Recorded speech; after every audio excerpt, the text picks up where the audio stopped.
Ads are here. Pausing for ads.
Hello, hello, hello, and welcome back to another stream of some game development.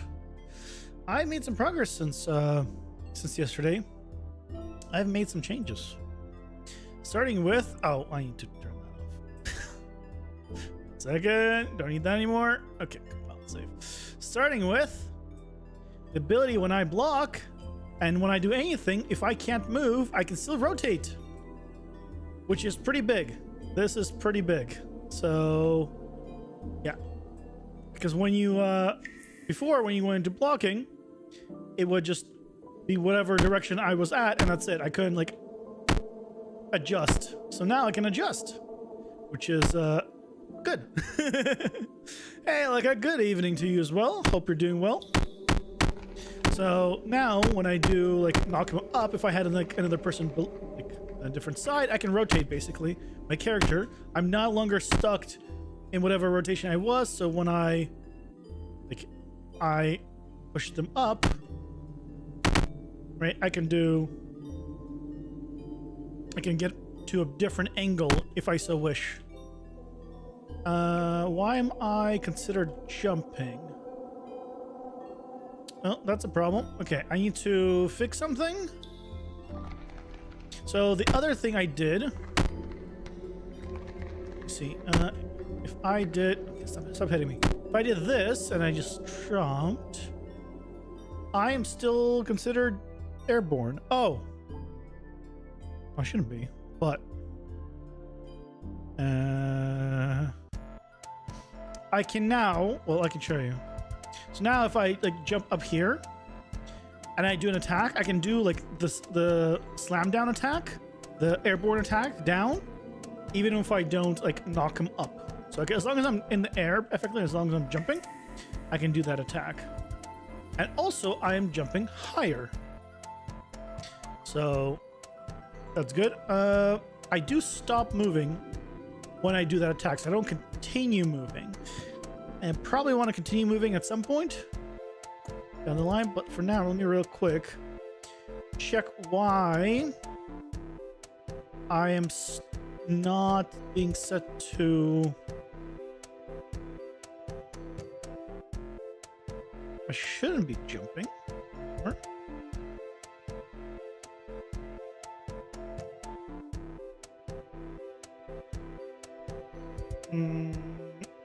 see you. I think I implemented like most of that, not like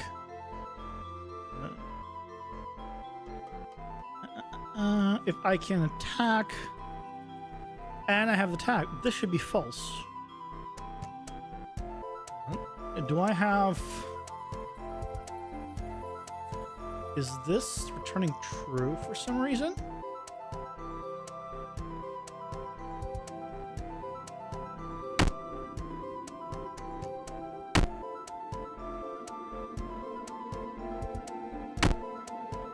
No, this time it worked properly.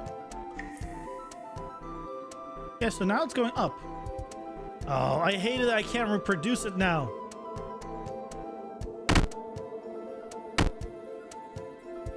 Is it because I was blocking first?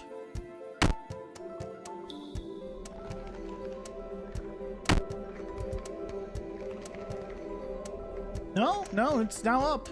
I don't know why it was having me, maybe I landed on him and that's why?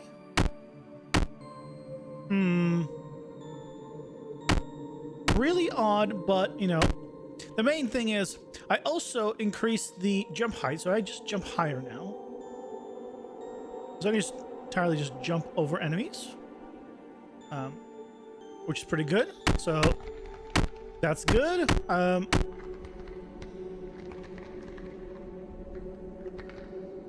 can also like jump like like bounce on top of the enemies, and I think that's a setting I can change somewhere. I don't know how I feel about it. I don't know how I feel about it. I kind of like it. You know, it could be used in an interesting way, but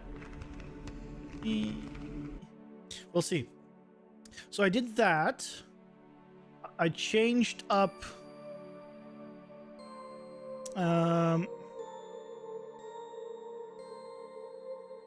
So I changed the jump. I implemented the directionality.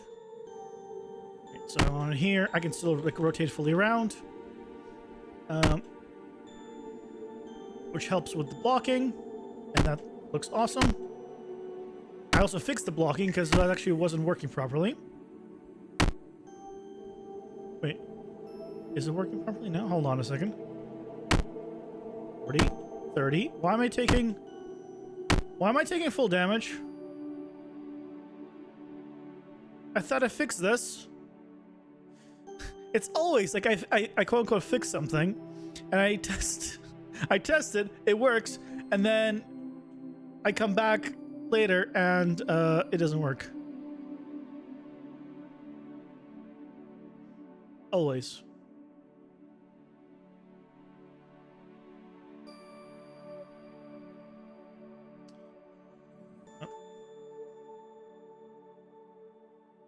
Hitting game. So when I block down, it should go to the side. Yeah.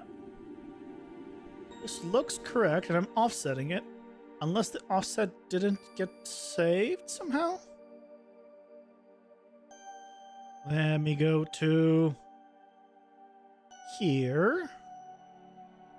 Here. Oh, here's the 90 degrees.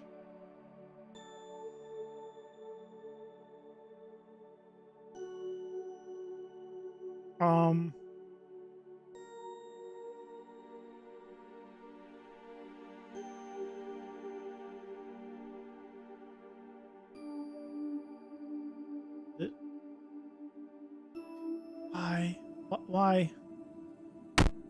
Okay, so now it's 5. 85. Hit me. This is gonna be a 10. Edit full. 45, 25, 15. Now I'm gonna die. Hold on. Let's get to the bottom of this. As always, I'm getting sidetracked by something else. Let's turn this back on. Turn off hidden game, and I'm going to rotate this thing by 90 degrees. So that way it matches my direction.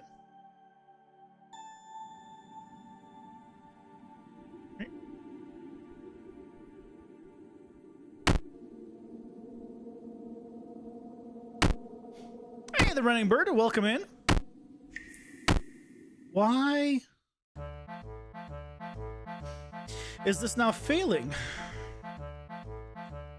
It was working earlier, and it works occasionally, so let's find out here. You're gonna return false.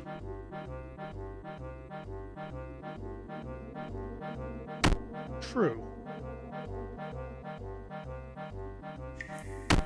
True. False. Why were you...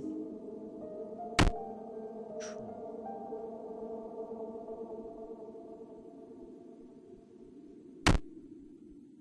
Why were you false there at the beginning?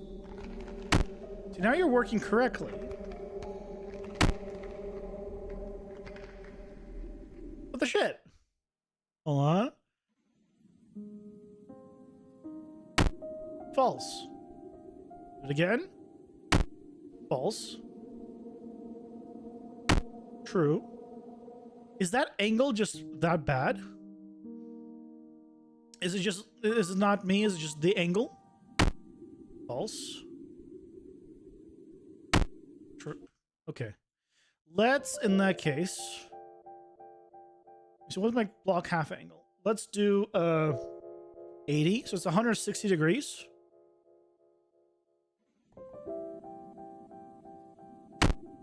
False. 90. Now it's definitely, as long as it's on the same side, he should. False. So we know it's not the angle.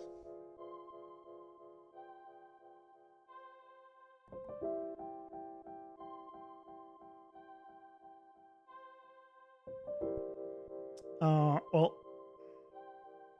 this should be true. Yep.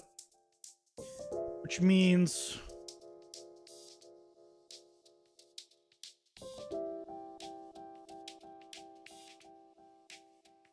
Let's print this thing out.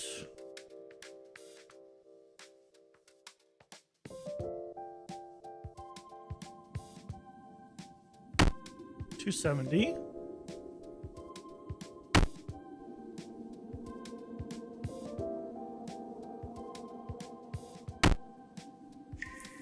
That seems correct. 90.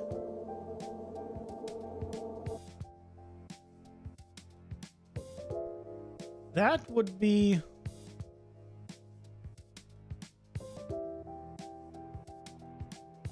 Normally that's 0.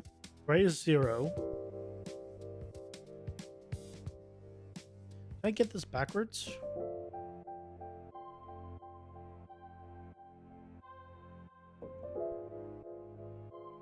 Hold on. Because if I did this...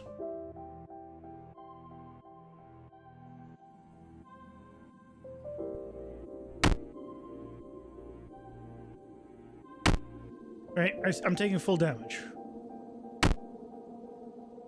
Half damage. Half damage. Oh, why did you move? Get back here. Press this side. Half damage. Half damage. Half damage. Wait.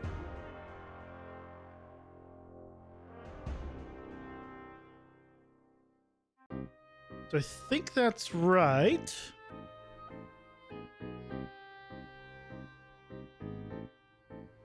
Seems good. I don't know, but it seems good. It's quite wrong.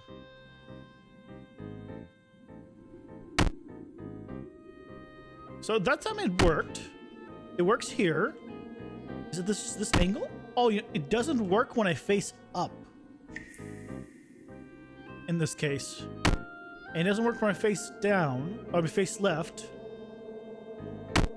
Works when I face this way.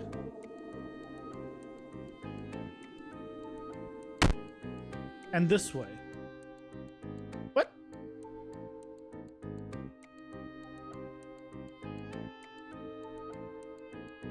Oh, do I need to do it here? I think I did the placement wrong. I think this is where I need to check it. I think that's my mistake. So I did this setup. Needs to happen here.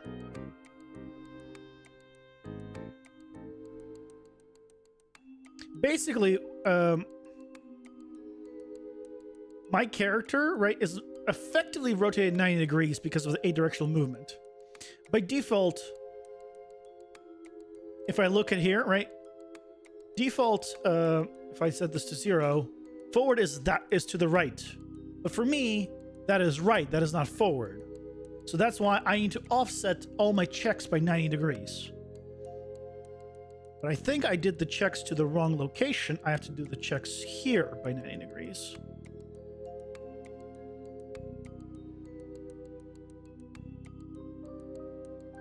I think that's my mistake. Let's just confirm.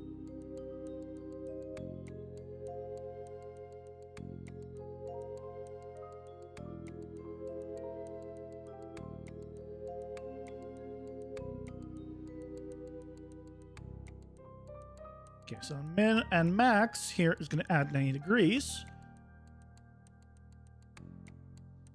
And that should hopefully. So this way. No, that took full damage on that one. It might be minus 90.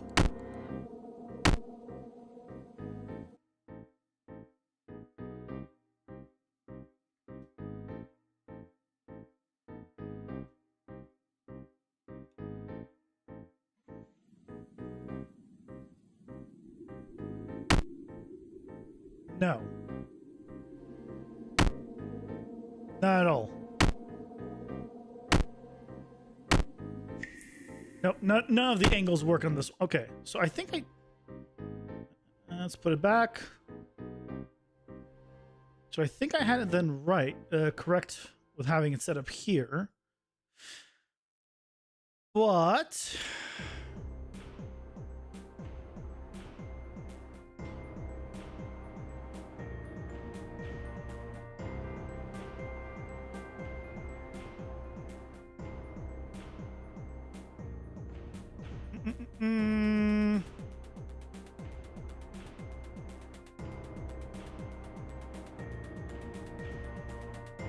It shouldn't matter where I do the addition here. So I guess here, let's do a print string append, and I'll just do this.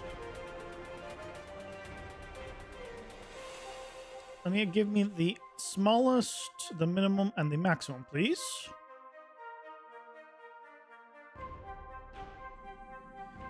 And you know what? Let's have me just always let's go to event graph.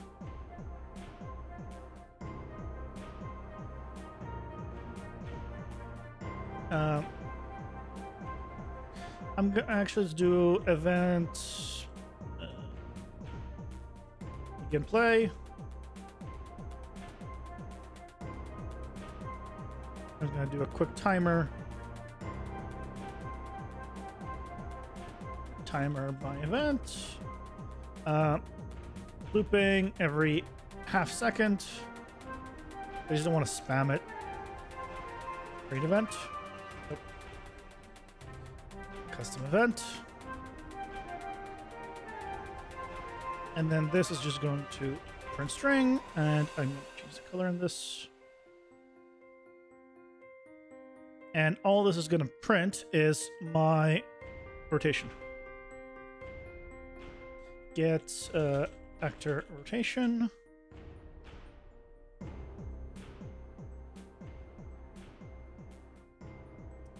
Yaw, please. Okay, so I'm at minus 90. I'm at 0. Minus 90, 90, 180. Ah.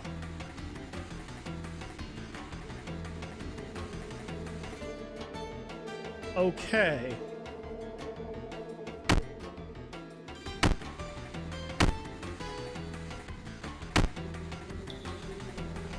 that's working. Right?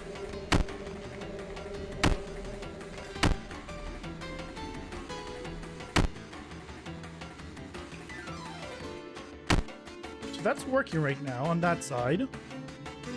Come here, come here. That's not working. Okay. So it's minus 90. So maybe the problem is I need to subtract 90.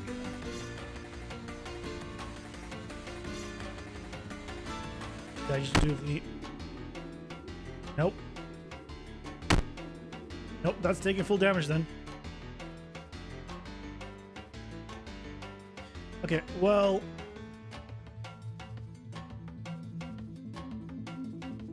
Well, this should be accurate to me because I'm doing set rotation. This should be accurate, so I'm going to...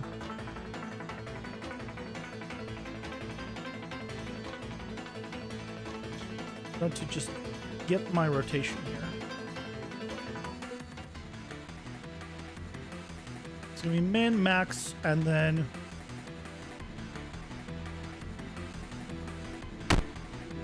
minus 90, so it matches. So I don't actually want to modify 0. So I don't actually want to modify this, is what I'm seeing. It should just go in this.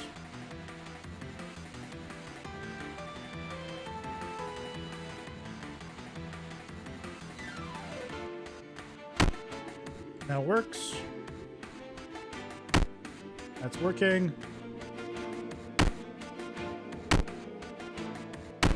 See, that's not working. I wonder why. I guess it's hard to tell what angle he's at. What?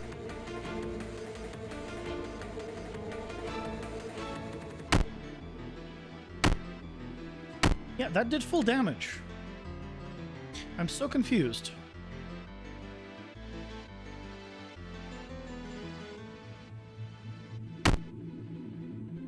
So 180, so right, the numbers match.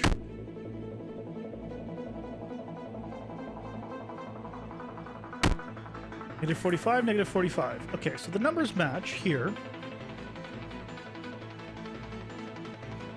So let me just double check the first two numbers. What are the first two numbers? When I come here, it's negative 180 to 0. Oh, wait, it's negative 173? Negative 72 to 1. Those first two numbers are not correct.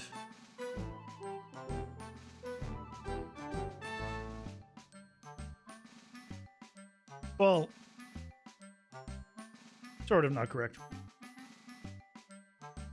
This is 90 degrees, right? So there's a 180 degree range.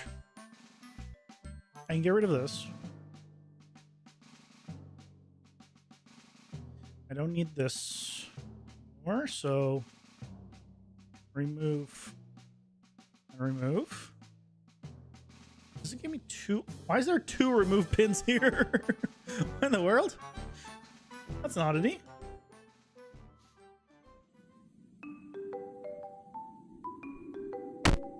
So why is it from negative 260 to negative 80? I am within that range, to be fair. Now,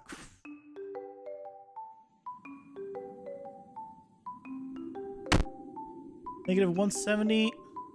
Yes, that's not in the range. So I think I need to offset these numbers. What do I need to offset them by? Negative 160. I need to offset them by minus 90.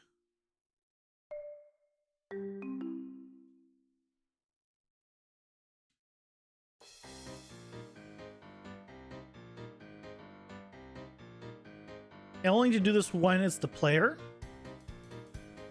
But I'm just going to double check. Hit a 168. Oh, I need to print it.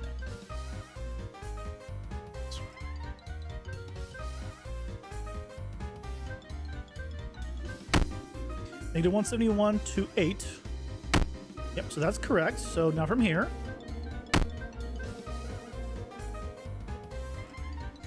Please come back here.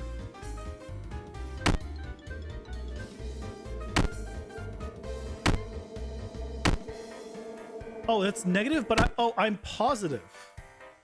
I'm positive 180.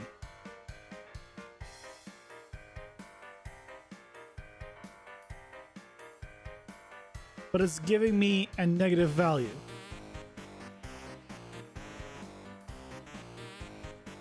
I just realized that. I am positive values.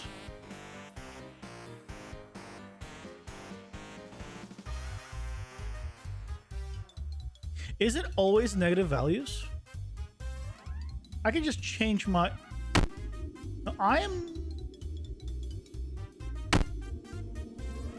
It is always... The look at rotation is always negative, never positive.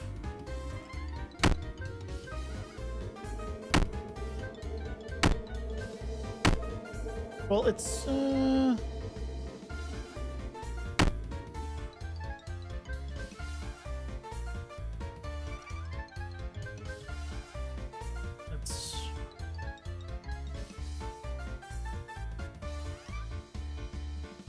What?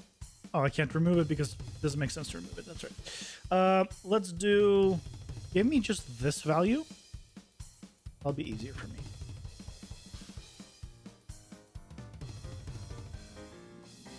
Really, that's the value I care about. See, it's negative 173, even though I'm positive 90. So, 270 off. I'm negative 90. It's minus, and it should be minus 90. So,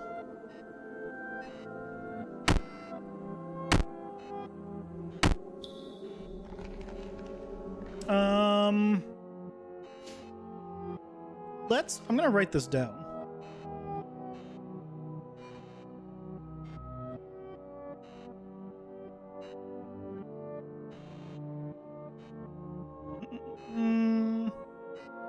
So when we're facing right, so if I did, right is,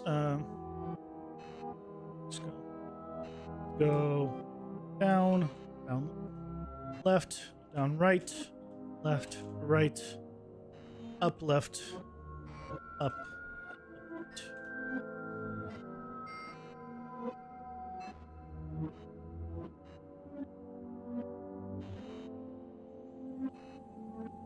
So right is like -2,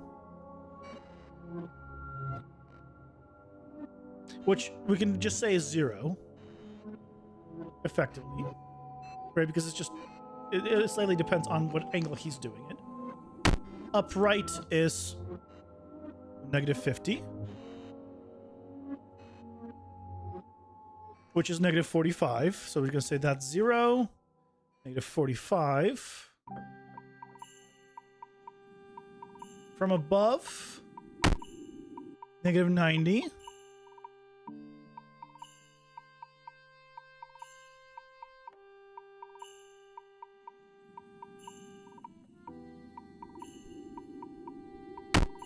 -125 is up left.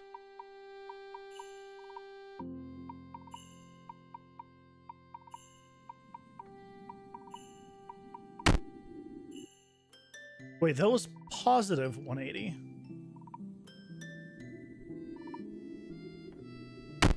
Yeah, positive 180 for left. I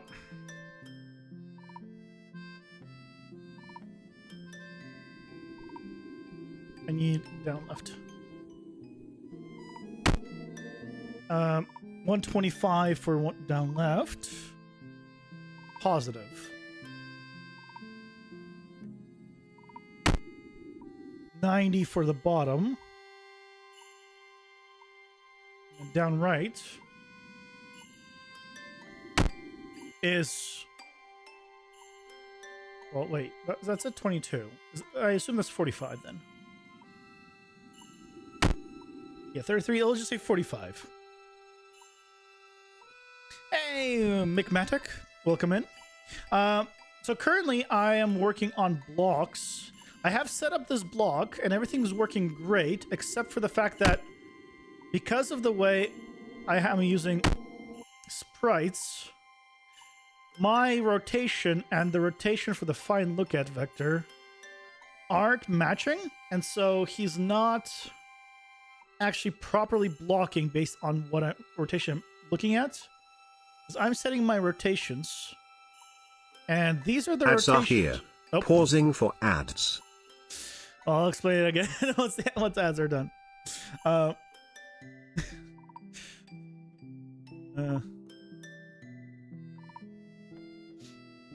you didn't know ads for you? Okay. Well, basically, I need to somehow either change my rotation to match the rotation it is reading during this find look at rotation, or I need to do something else so that way the values match. So right now I'm going plus or minus 180, depending.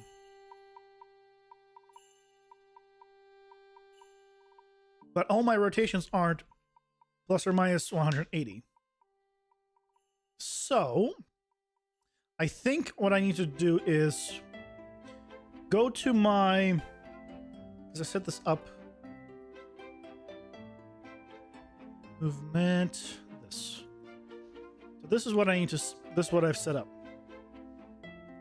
So down is 3. You can run Unreal from minus 180 to plus 180. If you want positive, only add 180 rotation before you set it.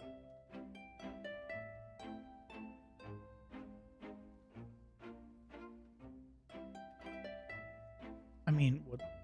I am... Oh, wait. Actually, that's a... Hold on. It's really something. These are all positive values. Why am I getting minus 90, though? My value is minus 90 there. 0, 180, 90, 135, 180, negative 130. And when so this is odd. When I'm reading these values, right, they're negative. But when I'm setting them, I set actor rotation. These are all positive. Yeah, these are all positive. But when I'm printing out, but I'm doing get actor rotation, and I'm printing the value, I'm getting positive and negative. What? I just realized that. Why is this not matching?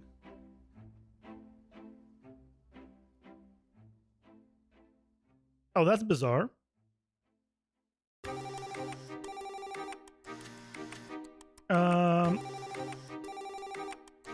Okay, let's do a little test.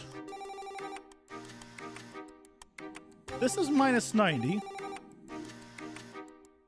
which is 270. Same result. If I type in minus 90 here, I mean, it is minus 90. Why? I mean, that's fine, but that's bizarre.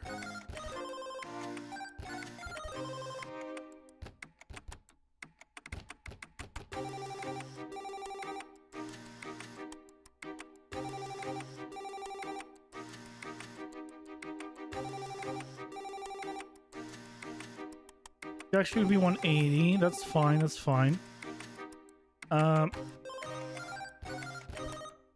So up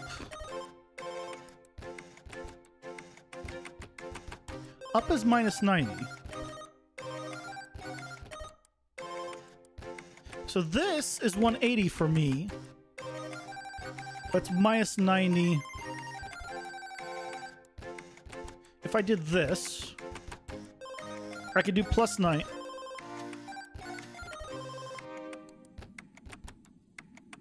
That's positive 180. 0. So this is real interesting. These values aren't what I'm getting when I just print out those values. That's minus 90. Even though I'm setting it to 270. Now, for shits and giggles, I'm going to set it to 0. Just to confirm that it is doing.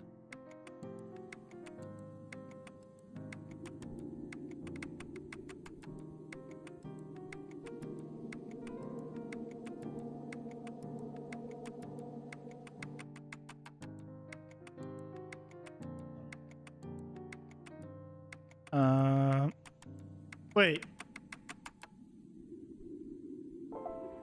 Oh yeah. So the animation is playing, right? But my rotation isn't being set. That's what I'm. Okay. Now that makes a lot more sense. The arrow isn't moving, and I need the arrow to move. Okay. So. Okay. So I figured out the problem. So I need to have the arrow always be where I want it to be. Is it minus 90 that I need to do on all of them? Let's find out. Because I want the arrow to follow me.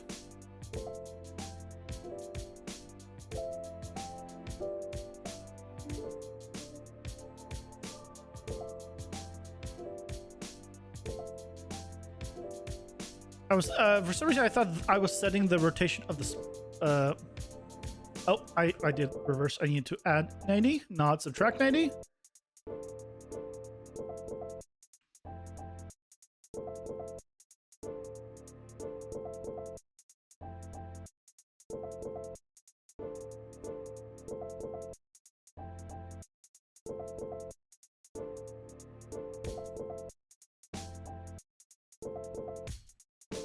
Okay, so now this arrow matches my direction, but now we need to go from negative 180 to positive 180. So now we'll subtract 180 from everything.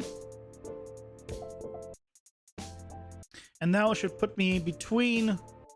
oh no, that's not going to work. Because if I subtract 180 from everything, then it's literally going to face the wrong way. So no. We keep the angles this way. So my rotation right now matches.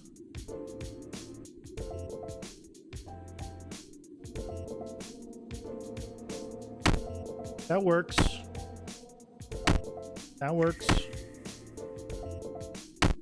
Okay, that's working. Hit me. Yep. If it is this way.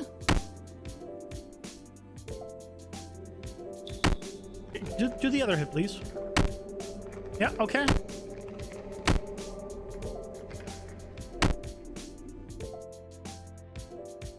I think that's correct now. Yeah, okay. Let's do it from this side. Yep. I think that was it.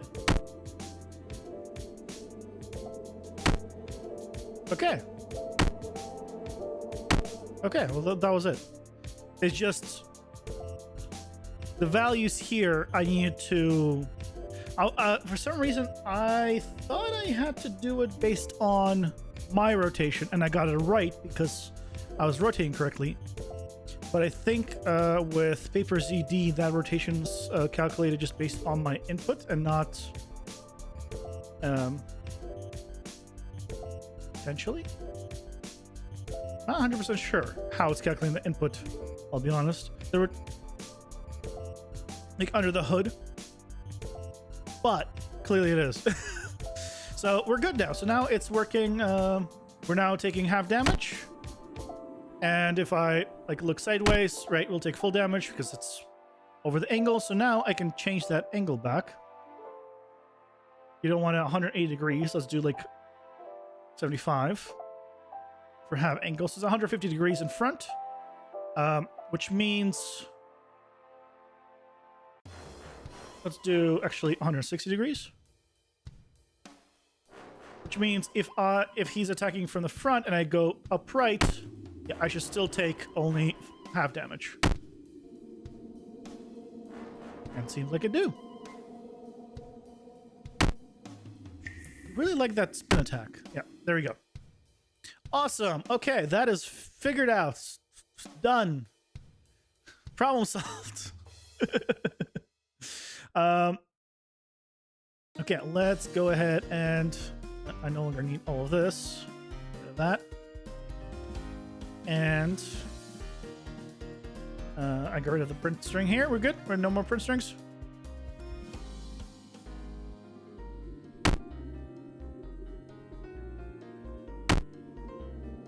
Wait. I took full damage from that.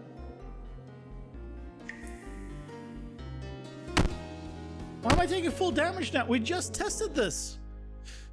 This always happens when like we test it. It all works. Half damage. Half damage. Half damage.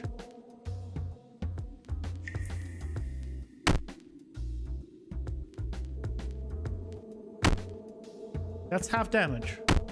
So why was I taking... Why did I take full damage there for a moment? Of course it's not consistent. Why would it be? Okay, well, I mean...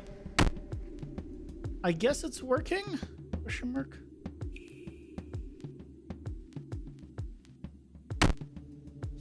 Okay, I think it's working. I don't know if it's working. Hey, Holy Crab, welcome in. Hello, hello. I'm gonna put this guy in our boss room, and I'm gonna try running this entire dungeon now with him and see if it all works. I'm sure that's where I'll find the most bugs. So let's go. Temple maps, boss room.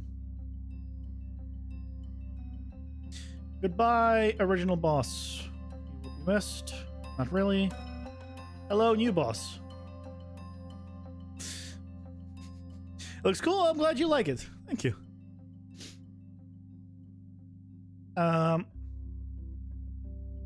Just put you in the same place.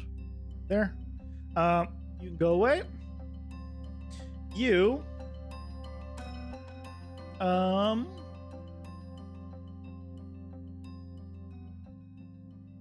I am gonna need to give you... Ooh, I need to expose. I need to expose... What is it called?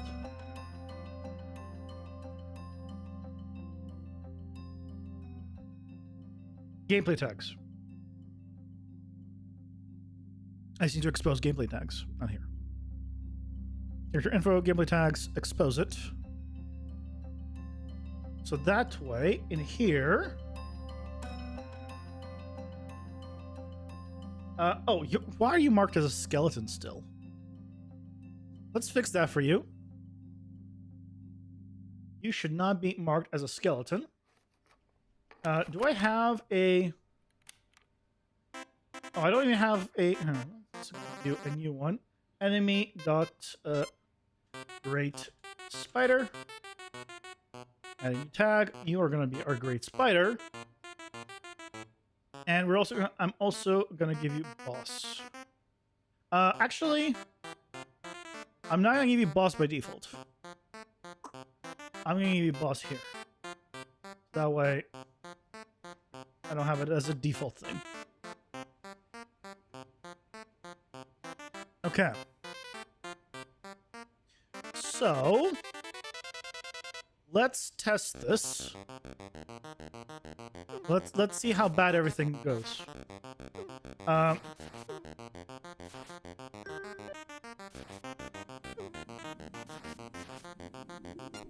Like I now have like more jump and a bunch of other values. I have blocks.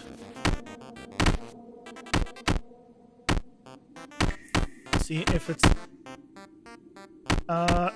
Wait, do I not have damage right now? Because... Okay. I changed... Hold on. These guys have damage values. Everyone's... damage? No, you have damage. And you probably have damage. Yeah, you have damage. Why don't I have damage? I literally, yeah. Damage is 0. It helps to have damage. Yep. I can't kill anything if I do 0 damage.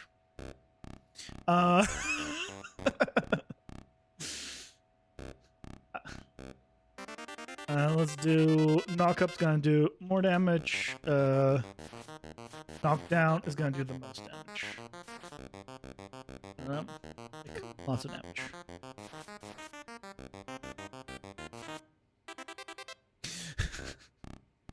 Okay, now that I can do damage to enemies, let's try that again.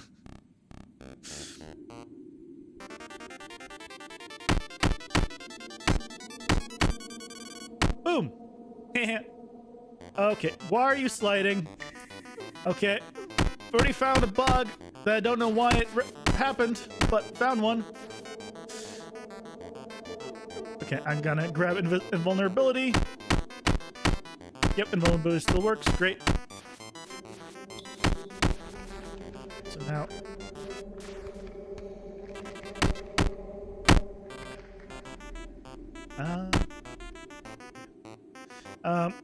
I don't Oh. Okay, so the knife throw, I haven't set up yet. You need to watch so many videos in the backlog to understand what is going on today. What? Or you can just feel free to ask, and I can explain everything that is going on. Because, yeah, not everything is on stream anyway, so... Okay. Boink!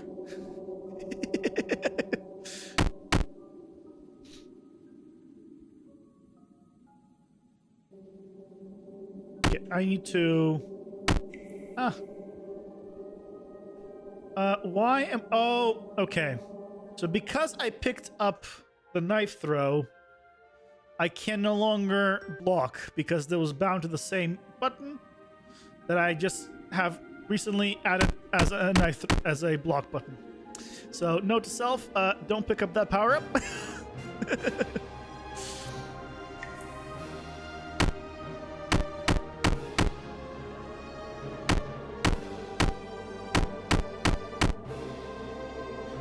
Okay.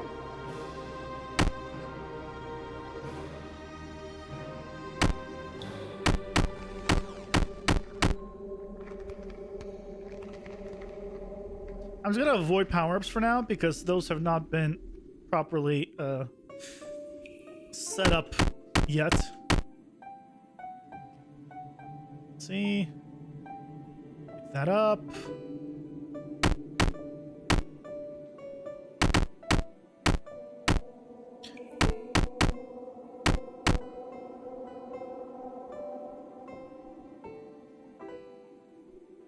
Okay.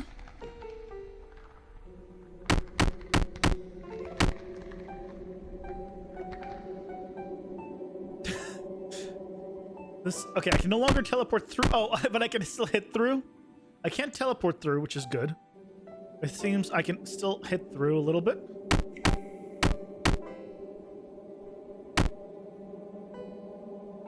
Can I please go? There we go. Boom. So I am clearly taking up way too much. Try hitting me with a projectile, please. Oh, not jerk. Not you. I didn't mean... You know what? Screw you guys. You. Okay, you picked up the thing. You picked it up. I didn't want you to pick it up. Jerk.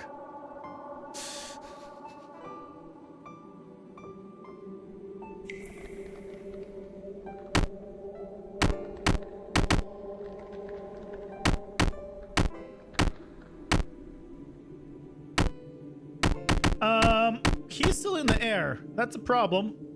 Okay. Why is he still in the air? He should not be still in the air.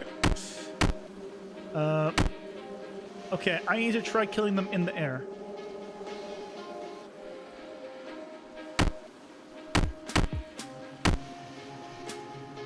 You went down. Why did you stay in the air? Oh, here's boss time.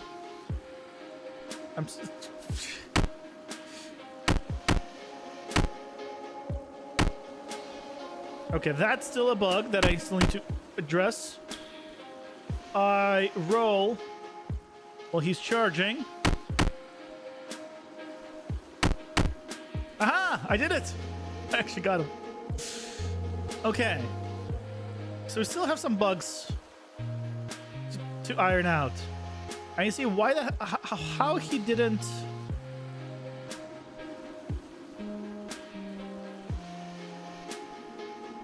I also don't have the game over screen. How do you pick the music for the game that are not DMCA? You just go online and find royalty-free music that is copyright-free. But I don't have music right now.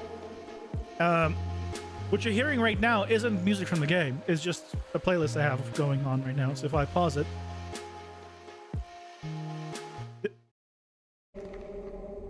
I just have ambience. This is actual ambience just from the game.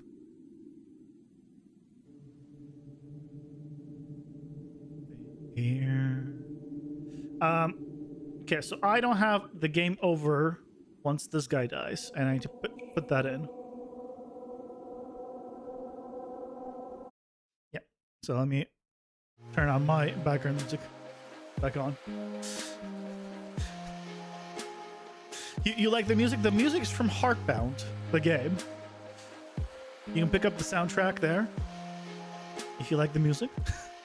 It is not mine.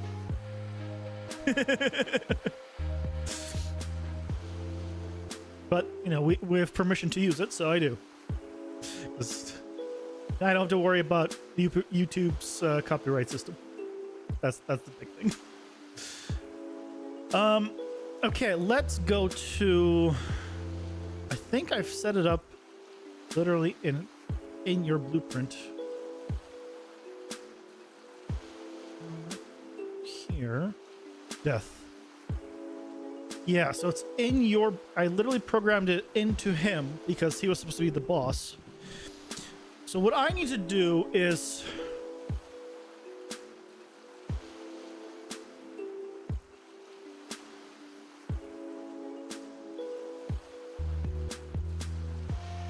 I need to somehow have the boss of the level communicate with the game mode that it's dead. But I can't have that functionality on the boss. Or I can, and I just make it on everyone. I'm gonna put this on everyone. Here's what we're gonna do. Go to BP enemy. Here.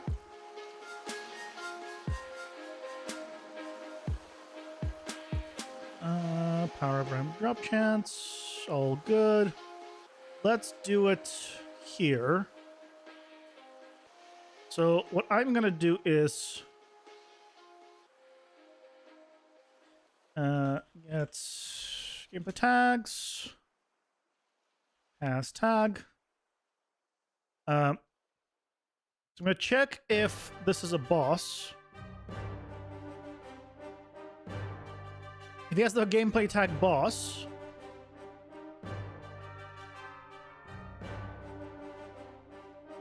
then it is going to do this.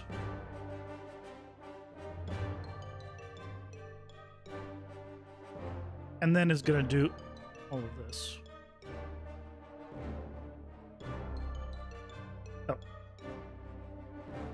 Oh. Looked in the wrong one. There we go. So now, no matter who I make a quote-unquote boss enemy, as long as when they die, they will update my high score and then load game over. Okay. That should fix that. Now, what happened on the death problem?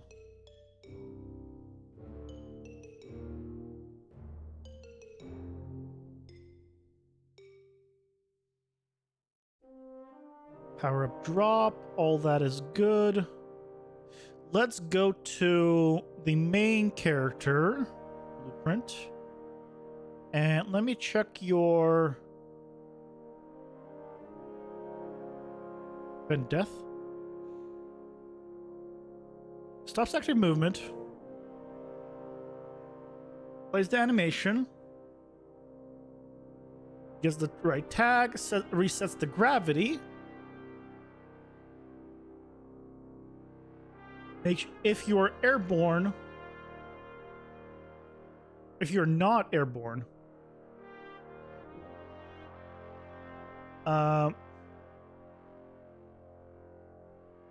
then it sets it to ignore. Oh, you know what it is? It was... I think I might know. I have the knockdown mechanic. I have this knockdown mechanic.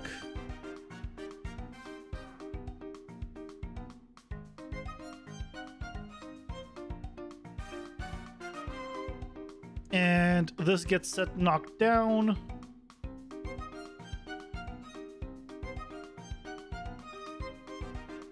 So let me, in here, if you have airborne or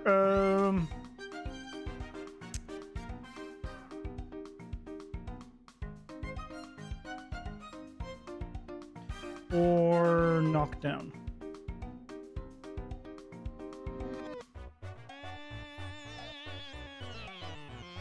Probably should do this one.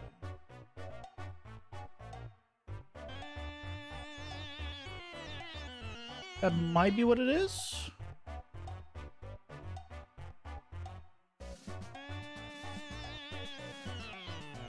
No, that shouldn't be it. That shouldn't be it because this has no impact on whether or not he falls. He should have fallen, no matter what. Gravity was reset. So this should have been...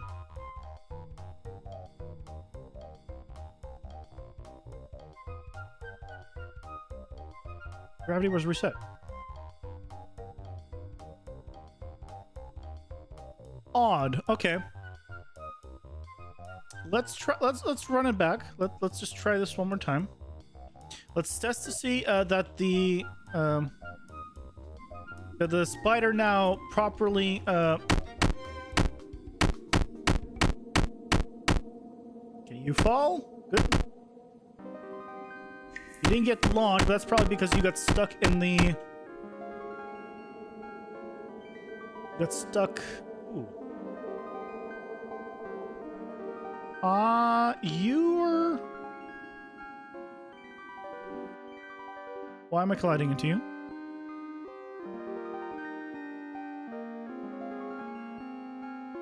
Did I accidentally...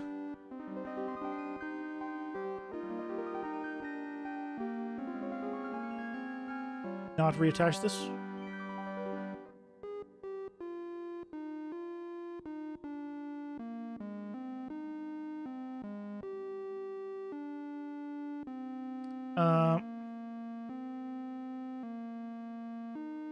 If you're not airborne... Oh, hold on. I can just do...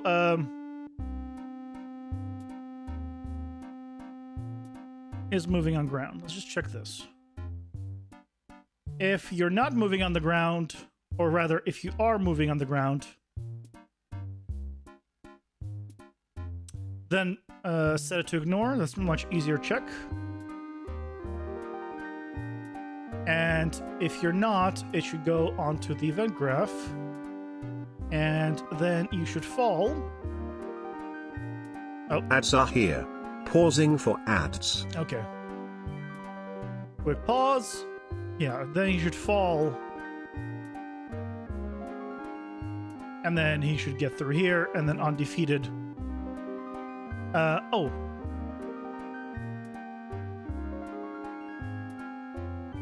Change this out.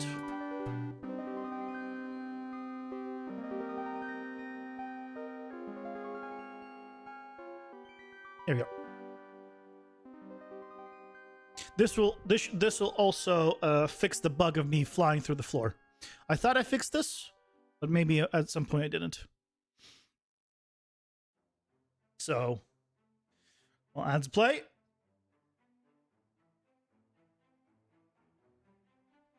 Get a quick drink. So, I think we're gonna do another run. We're gonna double check the spider and everything is working. If it is, I want to make a new room size or a new room that is a different size, and just maybe have like 2 or 3 variations, additional ones, just to have something. These are gonna be like super basic rooms. I'm not even gonna make them as nice as they are. But assuming that everything is working at the current level, I just want to make rooms that are not just perfect squares. I want to have like rectangular rooms and stuff. Plus, those of you that have never seen Dungeon Architect can experience and see what it's like.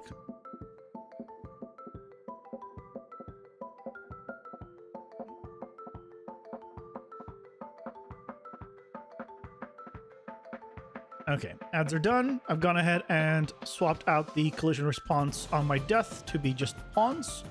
So hopefully now we should be good. Let's run it. Yes.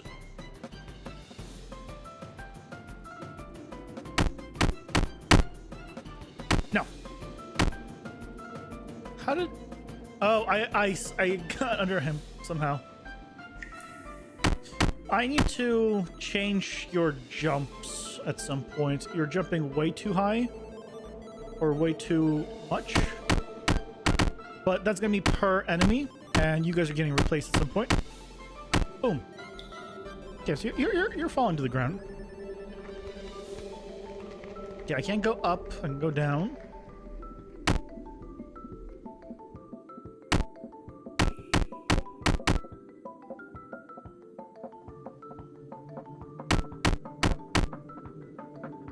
Cannot pick that up. That will break things.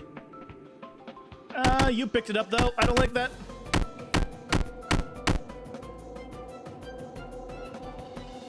I can pick that up, though. Yeah. Crit still works. Crit still works. that flash was my crit going off, which does double damage on hit. That's why I just...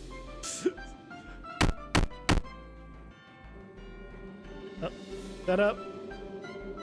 I'm invulnerable. There we go. Like, why can I not hit him too? I do not see you. Ooh, wait, can I?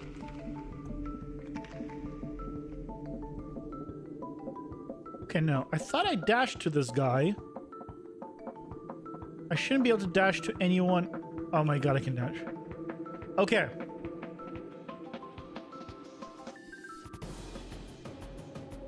Okay, I'm gonna make a note of myself. I need to fix dashing.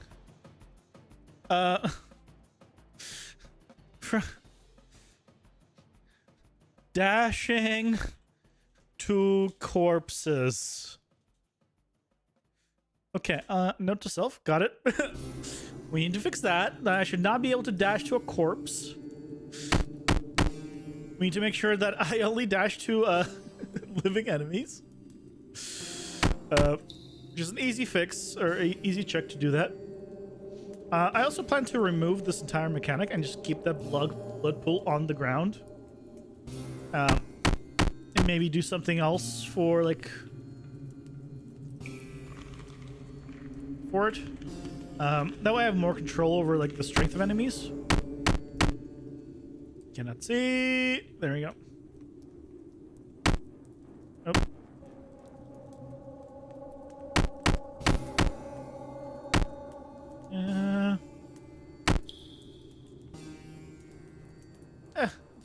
Oh no, he picked it. Yeah, I'm doing terribly. That up. Can have you have it. So right now, if you guys don't know, if an enemy... I died. I didn't even get to the boss. God damn. I did make the AIs better.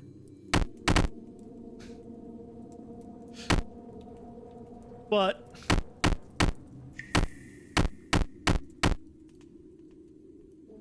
Ooh, why am I rolling so much? Or so far, rather.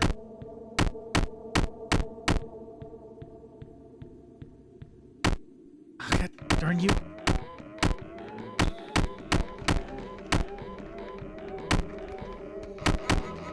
Oh, did you pick up all the power-ups from them? That's why they're gone. Oh, yeah, that's why you did so much damage to me. I'm not good at my own game. Surprise, surprise.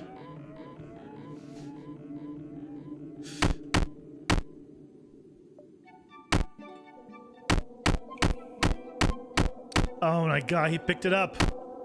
So when you pick it up, they also get bigger. It's like visually bigger.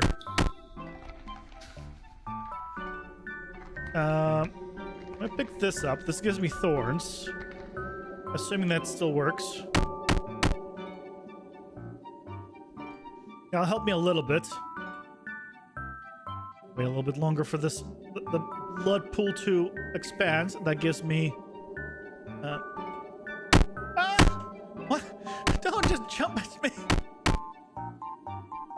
Oh no, you picked it up. Why can't I hit you? Oh my. Guys, I swear, that first time was not a fluke. And yes, I'm not using my own block mechanic or my dodge mechanic. And it's entirely because I'm bad. There's no other reason than I'm bad. Oh my god.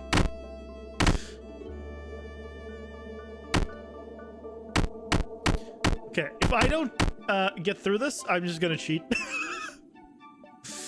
If I don't get through this right now, I'm gonna cheat. Just because I want to test the spider. That's all I'm gonna do. If I can't do it legit.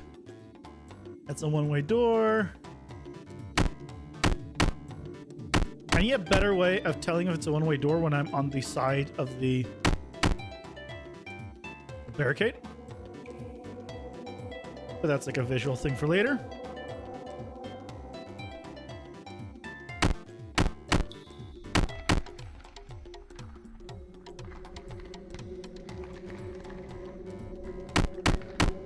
Okay. So far, so good.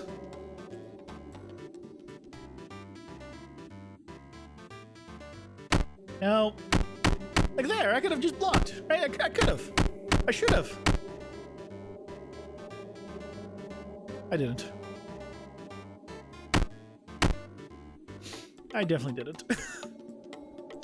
So it's like on this side, right? You could see the barricade right there.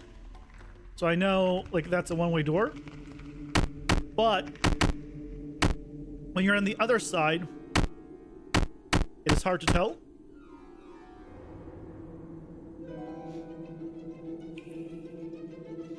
Yeah, so that is a mask, the hole in the walls. So what I'm doing right now is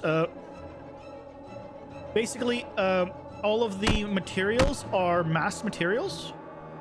Oh my god, this guy picked up everything. They're masked materials, and so it's based on the camera. Okay, so that's the boss room coming up. Let's pick this up. Pick this up. Okay. So, yeah, if I come in here, this is a mask. So, the actual geo, like the material for it, is masked. And so it is masking. Based on that, I'll show you the material for it in a bit. Let me just double check that this is going to work.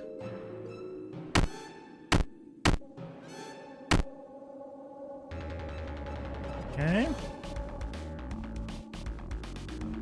Do not die to this guy. Okay, good. And now it should go to game over. Perfect. Okay, there's my score. It's shit. It's fine. But the main thing is it works. Right. And I did not need to like program anything on that spider specifically. Great. So if I go to one of these. Actually, just open you. So I have a shadow pass switch. Oh, not. I don't have it on anyone. You.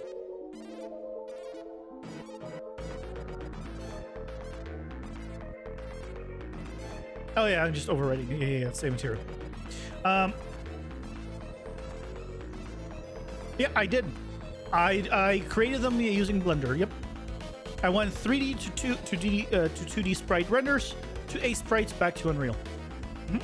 So here's my function. This is my camera mask, and it uses the world position and my camera position, and then it basically uses a sphere masks. There's you can find tutorials for this on YouTube. I literally just followed a tutorial on it, so it is absolutely nothing special. And I just set it up, made it a material function, and I set it up. So now on, because these are just assets I got from one of the marketplace stuff that I had for free. And so all I did was I just hooked it up, and then in here I can make it. I can overwrite the. If I go to this guy, right, like I'm here, I have my dear property overrides. I've set it to be masked, and that enables all my all my overrides. So there's the max distance, the hardness. So for example, if I come here, right, you can see through it. And if I change max distance to, let's say, 200, I have to be much closer for that to appear. Then if it's at 800, same thing, I can change the hardness, 0.2, 0.1, 1, right? There's a difference there. So there's all these controls, and I can do it per material. But of course, you'd want to probably do it like the same value in all of them. And this works in both directions, by the way. So if my camera is too close to this wall from this side, it also masks. So that's why I don't have this material on like this setup on the ground. I only have it for the walls and like most objects, like the pillars. I guess I don't have it on this thing. But usually my camera is not there, so I guess I didn't notice. It's a spherical masks, yep. And then for this effect, it is. Let me see if I can find. See if I can find the exact.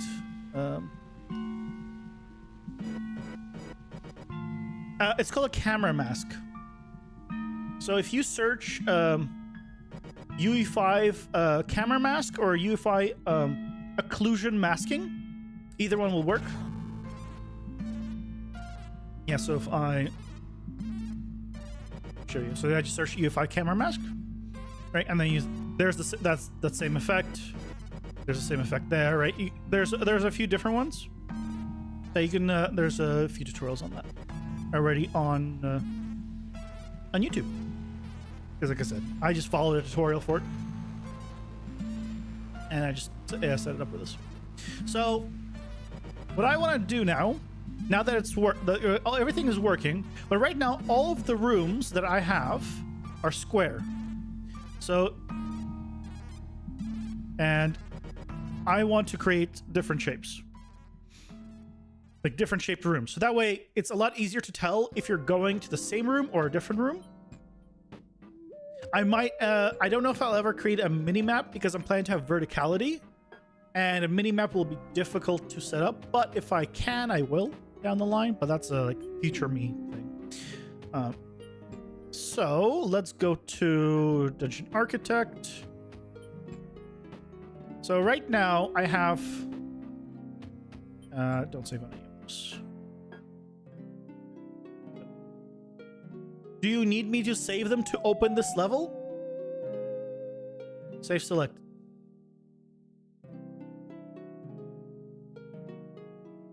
I don't want to save them. Screw you too. I'm just gonna reopen Unreal. Can't stop me. Whatever. I don't know why it won't let me open a level if I don't save. I'm intentionally not saving. Intentionally. So here's like, so this level has 3 doorways, right? 1, 2, 3. Then I have another one that is 2. Another one that's 2, but it's a turn. And then I have, well, the boss room and the spawn room. But let's make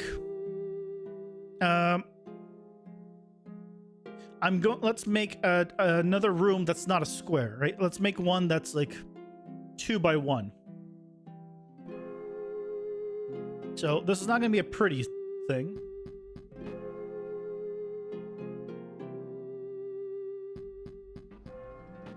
By any means.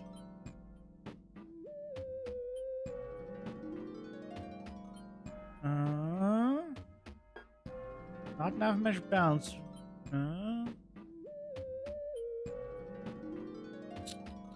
What is it called?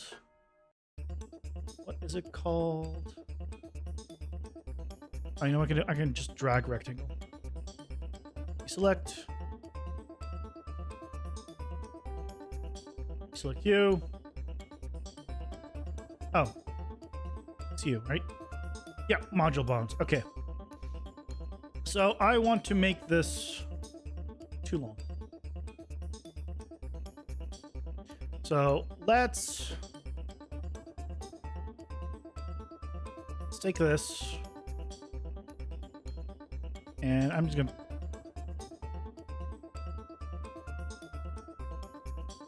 take all of this.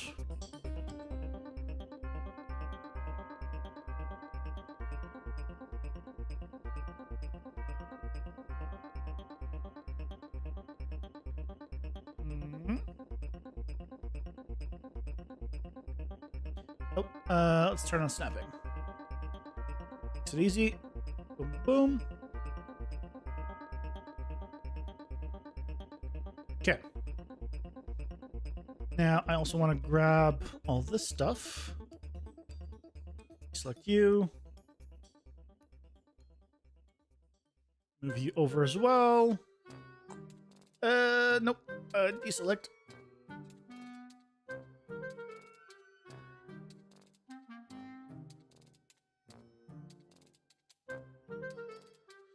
Okay, let's move the lighting. I need to see.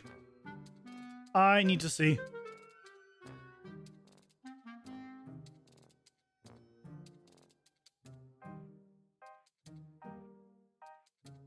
There we go. This room is just fantastic, but is that the pun because it's fantasy style? Did I understand the pun?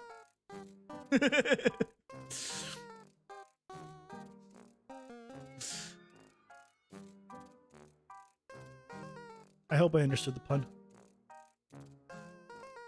Oh, these don't line up exactly right.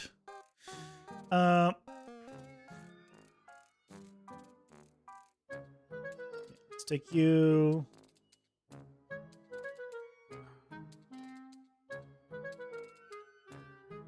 Scale. Does not have to be perfect. I don't care if it's perfect.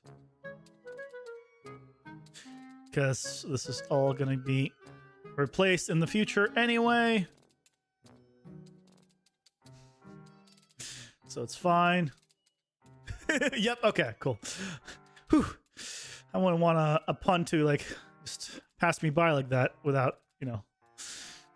Good puns are, you know, you gotta keep track of those.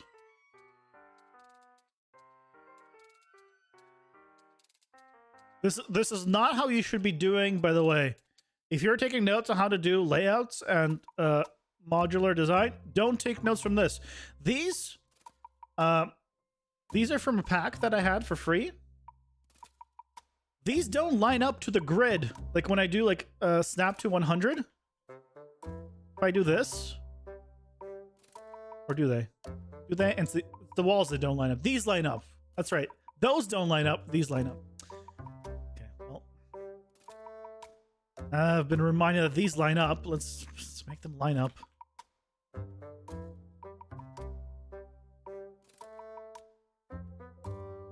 Turn it. Yeah, the walls didn't line up.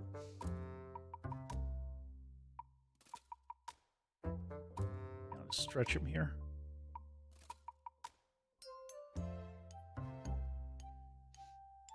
Okay, it looks good. And you know what? Let's... I'll just make this be like a big flat area. I mean, it doesn't matter.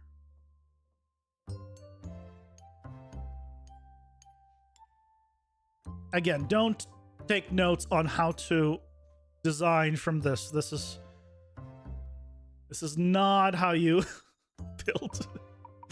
I just want something to give variety right now.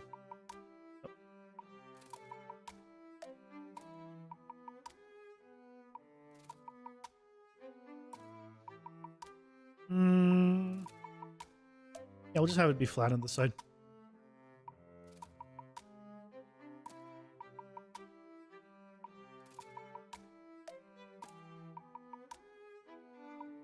Shoot over here.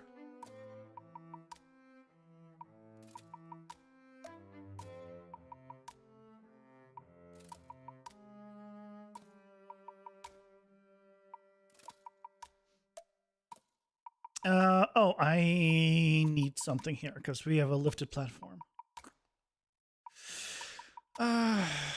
Okay. Fine.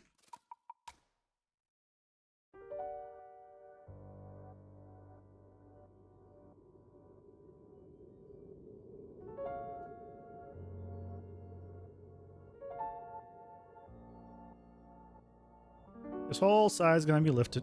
That's fine.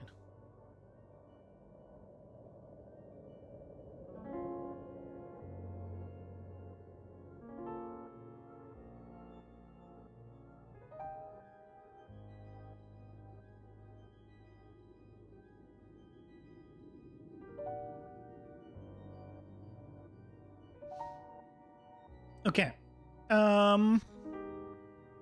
Let's assume that's fine. I need to change the nav bounds volume, of course. I can do just 18 here, probably.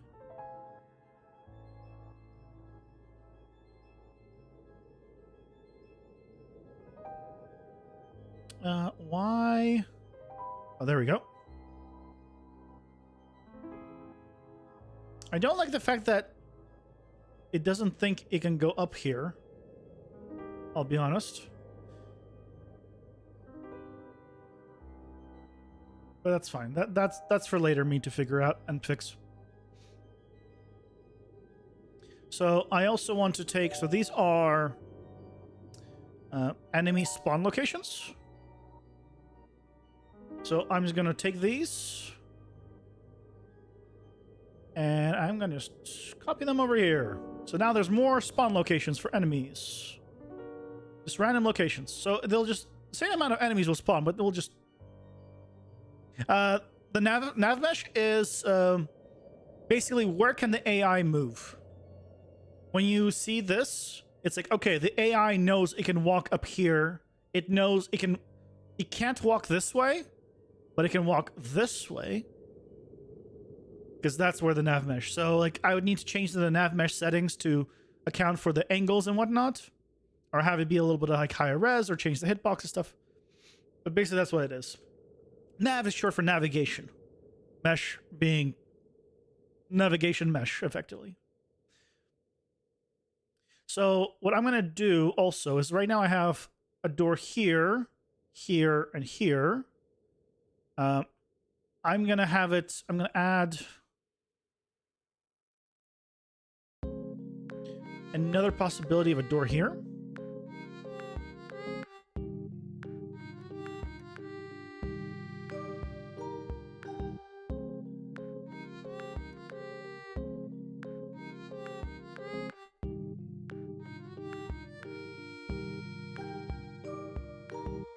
And for that, I'm going to take you and place you down right there. Okay, so right, this is not the prettiest place, but it's a long room, and it's the first long room that we have. So now I'm going to do a save current level as. And this is going to go into my Arctic to the maps. So this is going to be a 2x1 3-way.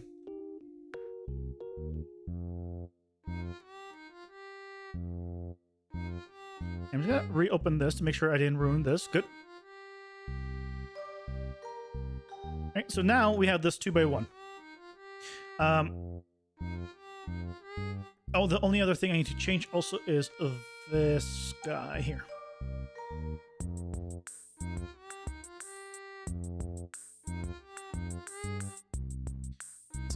It's bigger. So this is my increased difficulty box. Basically, this is a blueprint that says when a character goes into this area, it has things that it executes. So in my case, it basically increases the difficulty of the game. But it doesn't work because I didn't update it to use my new character. So that's fun because... So I was never increasing the difficulty for that. I mean, that's probably good because I was failing to kill anything anyway. But, okay.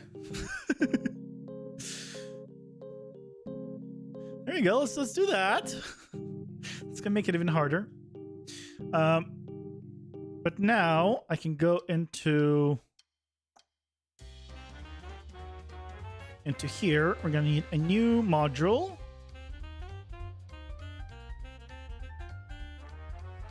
And the 2x3. So it's a 2x1 that we just made. I can specify how often it spawns. We're going to allow rotations. And build cache. Save. So now, if I go into my actual like game, right? And click start. I'm just going to run through this place.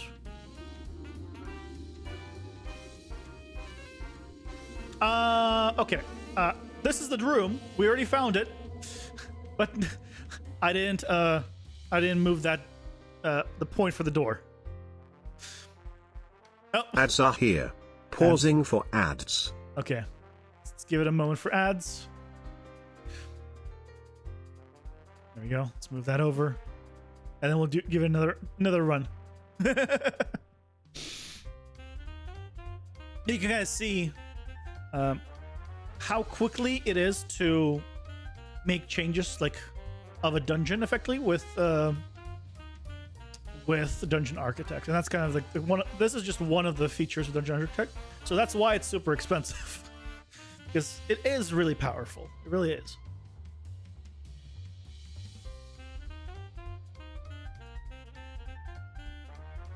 So we'll give it another moment.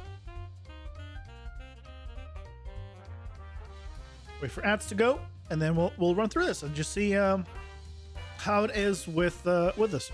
And I can make different shaped rooms. I don't have to keep them square.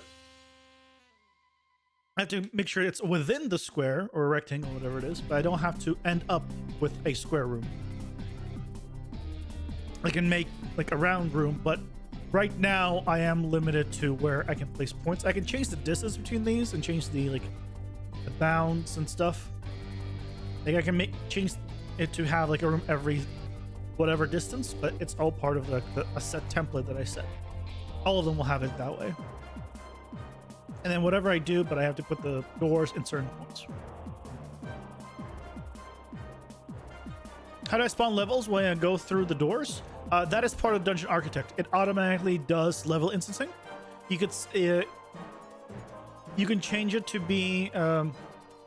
I'll explain it once ads are up, so that way everyone can hear. So one moment. Okay, ads are done. So the way it works is Dungeon Architect has settings for this. So if I go and open up actually,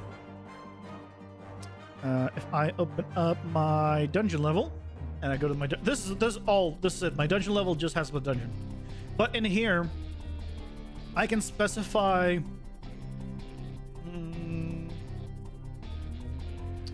where is it? Level streaming, here it goes. So I have level streaming on, and I can stream based on room locations.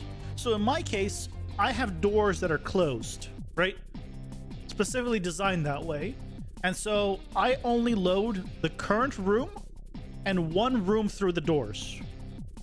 And as soon as I go into the next room, it unloads any other room outside of that one room range. And I can specify the range. I can also change it so instead of the spawn room location, I can change instead of layer depth, I can make it by distance. And so if I have like a more open area, instead of like doors, I can do by distance, and then it'll always load a certain distance around me. Yep, this is all, yep, exactly. Like this is it's a robust plugin. It's a bit of a janky plugin. There's lots of issues with it, and it does not get nearly enough updates. Even though there's lots of stuff that's already been developed by the developer, it just doesn't get the update for it. But now, I can go back to my main menu, right? So I can go through here.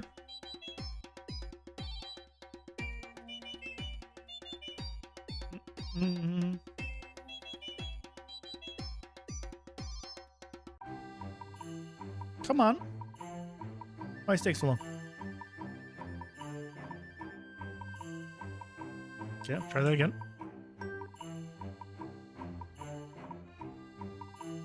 Oh, you know, I need to probably increase my bounds because hold on, I need to, because I made it bigger now. Let me go to not bounds, the graph. So here's, by the way, the graph. So if I it's been a while since, if I did build, and let me go to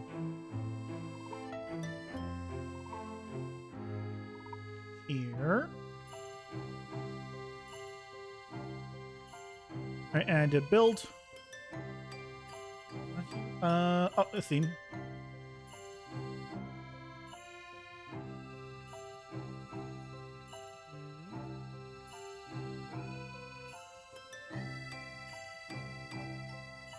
Module database. That's what I was looking for. There we go. So now when I hit build, it gives you a preview. Like here's where the rooms, here's how it generates them.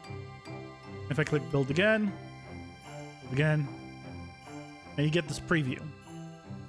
And I can make this grid bigger, and I probably should now. Make this 20 by 20, so we'll have an easier time building. So now it's gonna have, right? It's because of this now long room, I can now have different setups. It's no longer gonna be just a big grid. Just have more variations.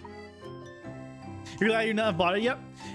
Like, I think if you would find use for it, like it seems like a good useful one for you, it occasionally goes with 50% off. It's very rare, but it does happen. And I would pick it up then. But yeah, it's yeah, there's stuff from like over 6 months ago that the developer of this has shown that he has fixed and he has added on his side, but he has not released an update to it and added it yet. Why? I don't know. And this is what I mean by janky. Where like he has fixed it or added new features on his side over 6 months ago, but they're not in yet. Like, that's fine. If they're janky, that's fine. If they're not working properly, that's fine. But add them. We want to use them because it seems like it's working fine on his side. So give it to us. After 6 months, I'm sure it should be fine. But yeah, so you can see there's the spawn room. That's the end room. You can see the path. So right now I'm having the main path. You can see this is the main path. And then I have a off path that kind of loops back on itself. And that's where we have the one-way doors occasionally. And then I have another one-way path also looping back on itself. So what I can do is I can change the length of this main path if I wanted to. So right now the main path is 6 rooms long. If I want to, I can make it, let's say, 10 rooms long. And click build. And this is now, it's now a much bigger place, right? So now this whole thing is just bigger. But it's still using the same layout and everything. So I'll go back to 6. They just don't care because that does not make, it doesn't make sense. That's what I'm saying. It's a little jank. Great plugin. I don't think there's a better one out there for this. You can see like how quick I can make a new level and have it generate. But there are some things that don't work. So real quick, like I'll show you something that doesn't work. If I go open up, doesn't matter which one of these. So these guys, this is where the doors are. And you can only place them here on these points. And this shape can only be a square. Over half a year ago, we were shown a method that allows you to have any shape room. Circle room. Put these doors like wherever you want on the circle. Like have a rectangle, have a triangle room. Like right as the bounds. I'm not talking about the shape you built inside of it, but the bounds, in which case you can place doors on weird angles. Right now you can only place them on this point. You can either have a door there or you don't have to, like I don't have a door there. And it will generate it and place it correctly. But it can only be on these points. You can't place it like a little bit here. You can't have like you can't have a door here and another door like right here. Like that's just, you can't do it. So it has limits. This is snap grid flow, as it's called, where you snap rooms together. There are other ones that are for more like full procedural setups. The other thing is this door slot has a magnet mode. So this magnet, it connects to any other magnets. You can make it a male plug or a female plug. And basically, male plugs will only have a room that's a female plug attached to it, same and vice versa. But this doesn't work. It's bugged. And it's been bugged for half a year, if not a year. It's been fixed. He said it's fixed. It has not been pushed. Why? I don't know. But it does get updates, right? Because we're in 5.3 and this has been updated for 5.3. So he's updating it, but for some reason he's not updating it. Man. janky stuff. Okay, so we were here. Okay, so if I just want to show, run through here, right? We now have, oh, there's our long room, right?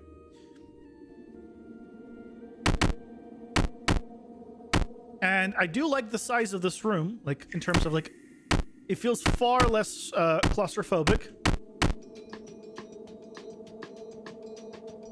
These guys don't have like vision AI or anything of that nature, which is why they don't really care about me, even when I'm in the room. Perhaps you're sucking all the money they can from this version and then release a new glorified version. I doubt it. Like, there are updates being done to this. So don't get me wrong. There are updates. I don't know what this thing is. Being pushed to this. It's just, there are so many different modes that this mode just isn't getting lots of updates. I think he released a whole new generation mode, like a city builder type mode. But when I am talking about not getting updates, I'm talking specifically for this mode that I'm using, right? That's the thing. When it's such a big plugin with so many features, like you have to pick and choose. Like, yeah, so this is the big room, as you see. And there's 3 different doors. So you see these ones with the X here? That means this is the border of the map. There's nothing past it. You can specify like the different doors and stuff. Did I get 3 big rooms in a row? I mean, right now I only have effectively 2 shaped rooms, right? We only have...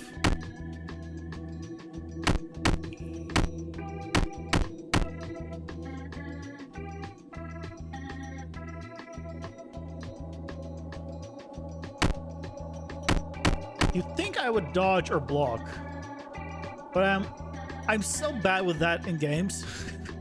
If you ever see me play a fighting game, blocking and dodging doesn't exist in my vocabulary. But I'm making a game where that's pretty much required.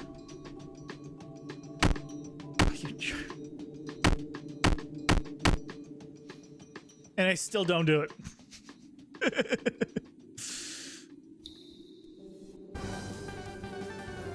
So there, right? So here's a 1x1 room.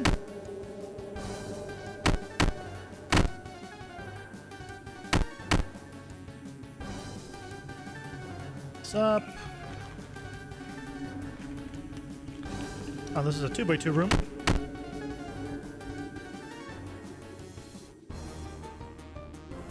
So effectively, I've made the dungeon bigger without actually increasing the size, the amount of rooms. Just by having a longer room, you know. Oh, this is the boss room. I always know this is the boss room by this entrance right here. Ooh, no.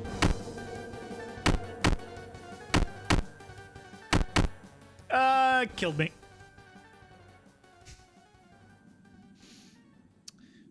Rip me. 283.60. 283.60. Is it on? It's not even a sale, really. What? Why is it such an odd number? Is it on sale? For what? 5% off? Or something like that? It's not even a sale. I don't know what that is. But yeah, I've seen it be 50% off. I don't remember. I don't think I picked it up at 50% off because I think the sale just ended after I was like, oh, the sale has happened. And then I'm like, and then a little bit later, like a month later, I'm like, I kind of want to pick it up. And the chance of sale again would be like slim. So then I'm like, okay, just pick it up.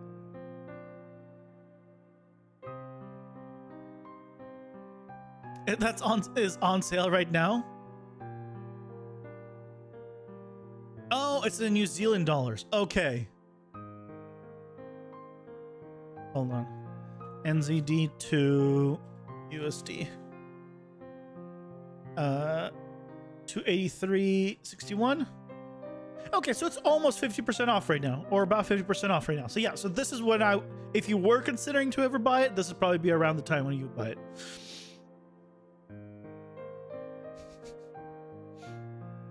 But yeah, so it's half off right now. Yep. Epic Games. Yeah.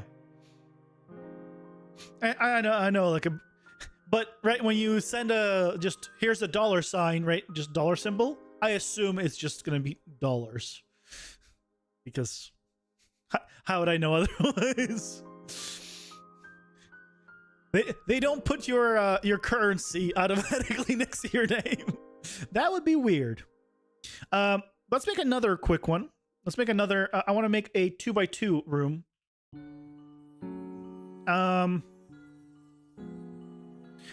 But I want it to be a turn. I don't want a big 2x2 room. I want like an L-shaped big room. So I'm gonna open up this one.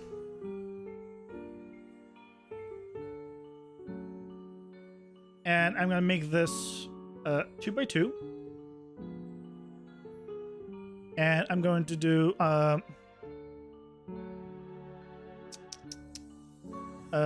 save current level as. I'm just gonna immediately do and this one's gonna have a front back. It's gonna be 4-way.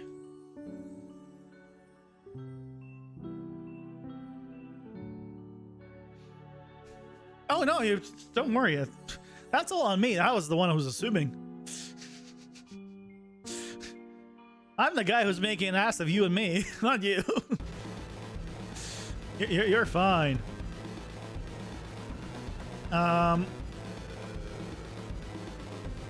Okay, let's do.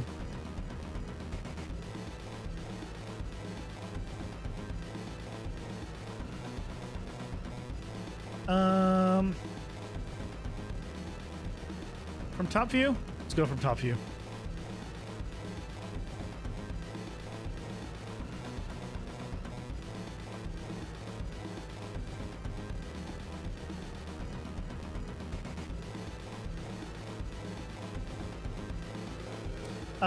Ooh, I don't want to drag. Actually, I don't want to do the entire thing. So I want to do an L shape, right? So I'm going to actually just take this. I'm going to take. I don't want to do this. I'm going to take this and get rid of it. Get rid of this.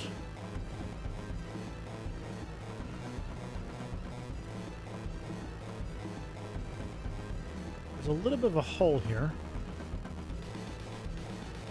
I'm going to take you.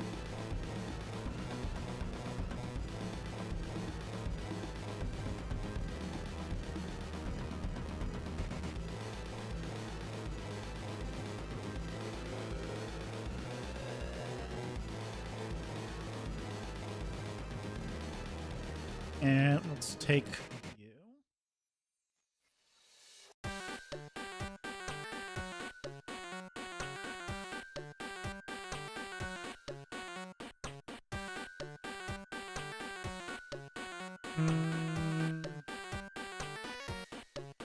That.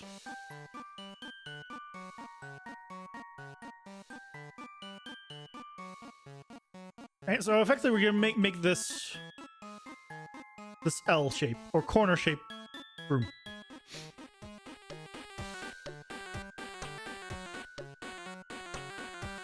This is your price. Wait, what? Wait. Inflation level South America. 695,340. I assume in your currency, right?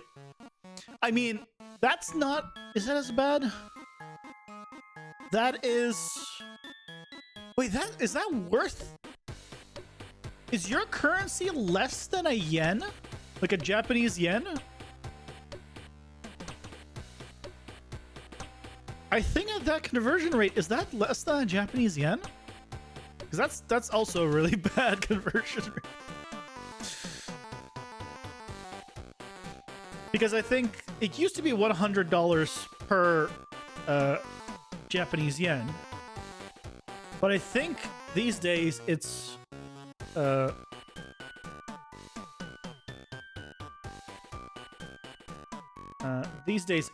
worse than that.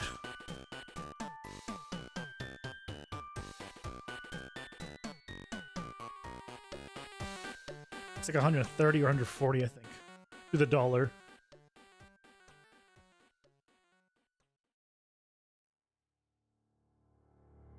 So I'm gonna need to extend this a little bit and then put a wall in here. And go unlit real quick for this.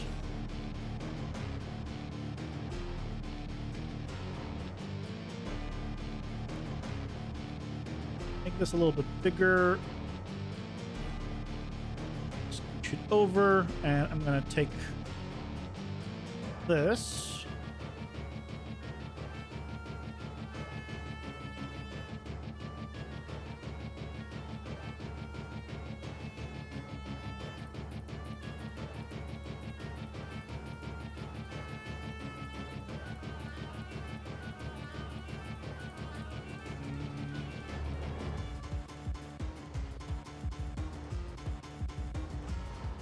That's fine, and I'll just do this.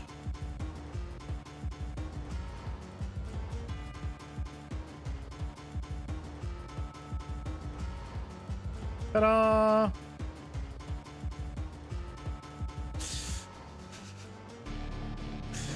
And there you go.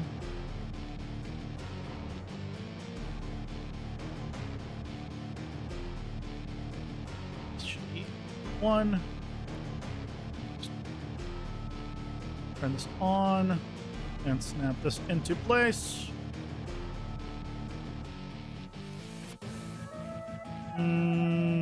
Oh, this is floating because that is floating.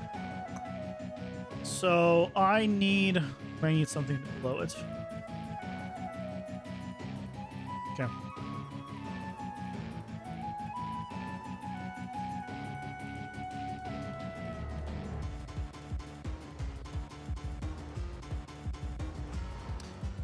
Can I just put this here?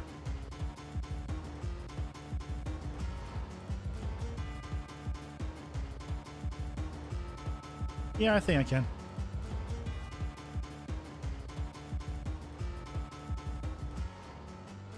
I'm gonna put this here. Ta-da!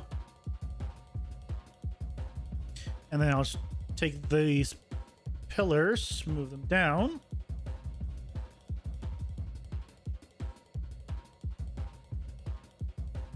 So it'll be from the ground level. We don't see this high up, so it doesn't matter.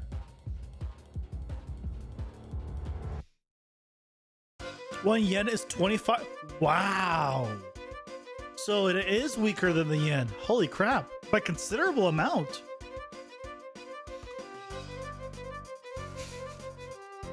Wow.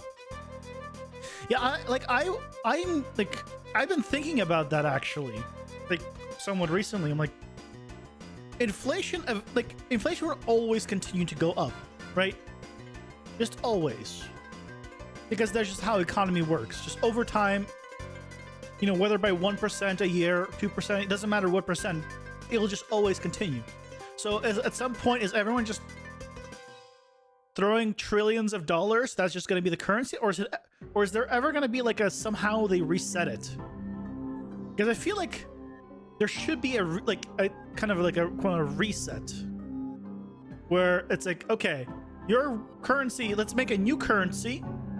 The old currency still works, but we print less of this currency and it's worth this much of the old. And then, I mean, that's a complicated thing. That's very hard to do, I'm sure. But like, to just lower the number. So it's not millions, it's just hundreds, right? Just, I wonder if something like that would ever work or happen. I feel like it needs to.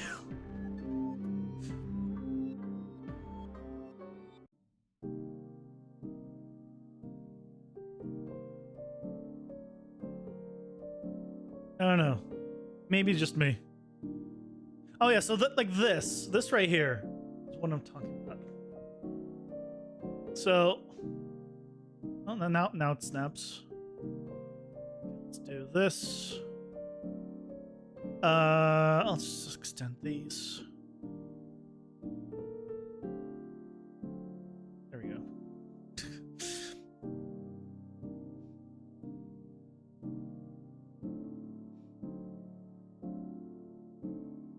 Talking about the block mechanic, yeah, block dash attack is what gamers you like. Yep.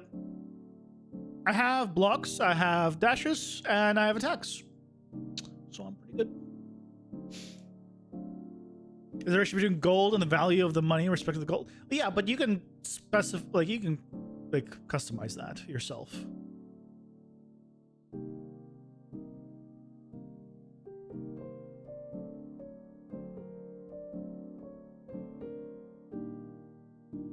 Like something like that. It's fine. Okay, I'm just going to take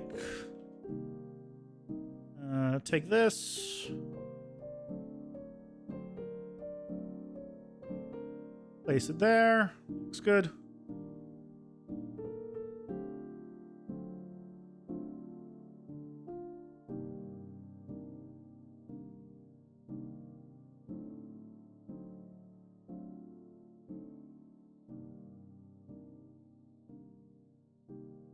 Okay, looks good. Let's go. Where's the nav?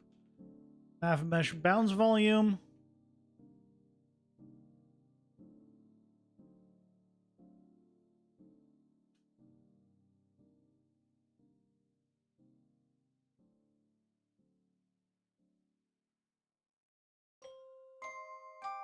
Okay.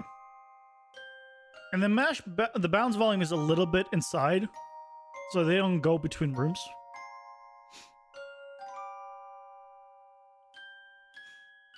Yeah, exactly like it. Have I checked the videos on Stellar Blade demo? Most of the people are struggling with the combat because apparently the waifu can't block if she's in the middle of another animation. I need to double check that I can cancel out. I don't remember if I meant to add the ability to block.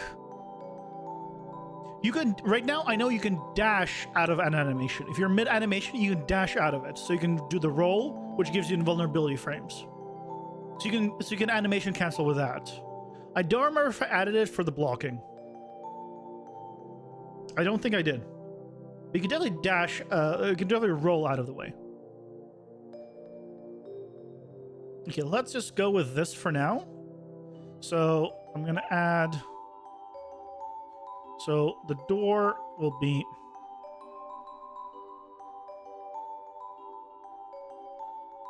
right, we're adding a door here. And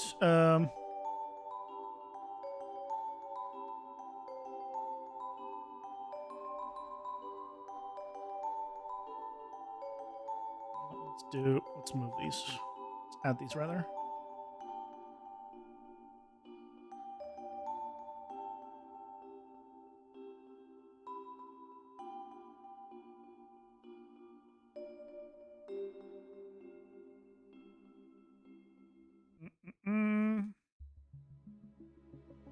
There we go. So now it's the same lit up area as the other, pretty much. This actually has more lights. Something you're adding to your project? I think it's important. Yeah, canceling out of animations I think is pretty important because it makes it feel like you're less frustrated when that happens. Some games intentionally have it where I'm gonna snooze that ads. Some games have it where it's intentionally you cannot move out of the way. You're stuck with it. Monster Hunter is one of those. If you play Monster Hunter, if you're mid-animation and attacking, you cannot dodge. You have to commit to your attack. If you have a slow attack, that's just gonna be how it is, but you're following through on that attack. You cannot just stop mid-animation. But that's like, you have to do that with like intentional game design, not a, I kind of forgot. It's like, you know that's the way it is, and you plan for it. Same thing as when a lot of games have it where if it's third person, the direction you have the camera is the direction you're attacking. So if your character is facing towards you, but your camera is facing away, well, if you click attack, it'll go towards the direction the camera is looking. Monster Hunter, it's going the direction the character is looking. So all that kind of stuff is okay, as long as it's like abundantly expressed, and that is how it works in this game, and it's intentional and it's designed around it, then everything's fine. So you don't have to have animation canceling, but if you want things to feel a little more snappier and quicker, like more responsive, then you do. You want stuff like that. But if you want things to be like slower and methodical and just like more thought out, then you don't. So yeah, it entirely depends on how you want to do it. So this is not the prettiest room, but take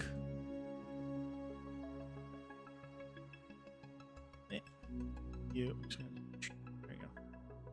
Switch you over. Oop. There you go.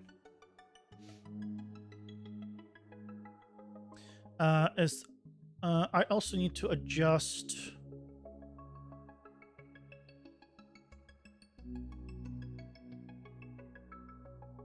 Can I click on you? There we go.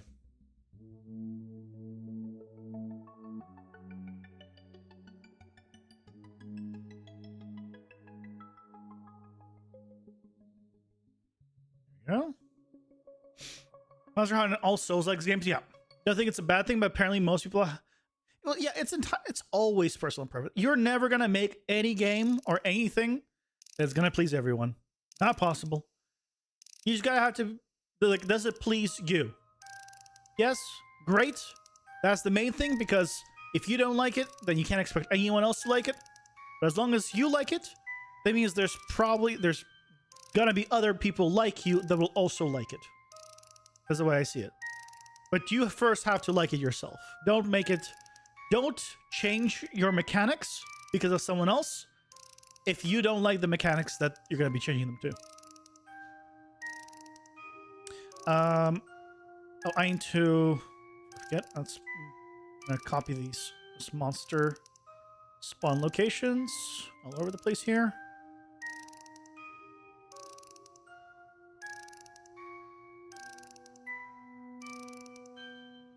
That looks covered. And this place is going to be pretty clean. Like, it doesn't have any. This place has all the grunge and stuff, and this place is like, yeah, it's just a brick tile that also has seams and other problems. Doesn't matter. It's all temporary. It's all for. Okay, but save this. Let's go to. Let's add the module in here.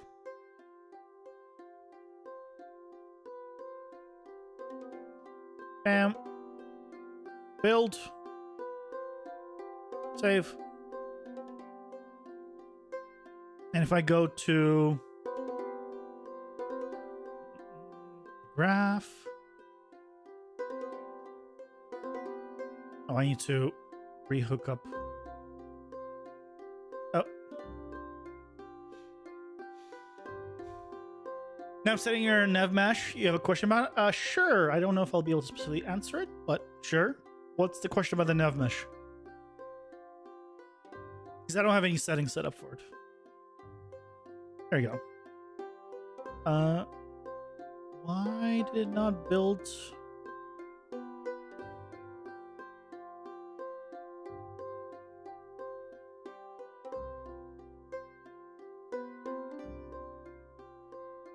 Oh, I plugged in the wrong one. That's why.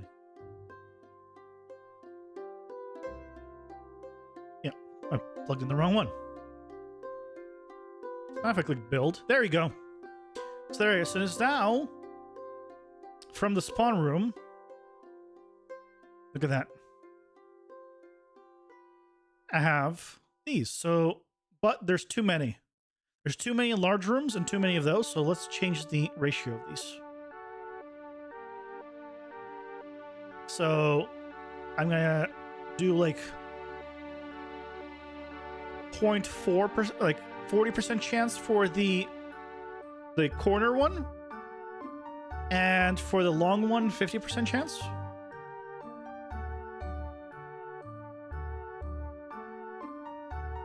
Let's rebuild it. You can build your nav mesh for any level, but how that works with streaming levels if they are not even loaded. So in my case, right, I have it in here, and it's part of this streaming level. Right, so it's for this. And there's a setting in projects. Oh, Ads are here. Pausing I'll answer for after ads. the ads. It'll give me time to find it.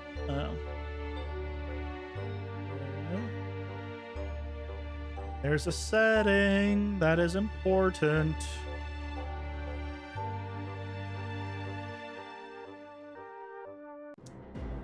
I don't remember what it's called. Yeah, this right here. Found it.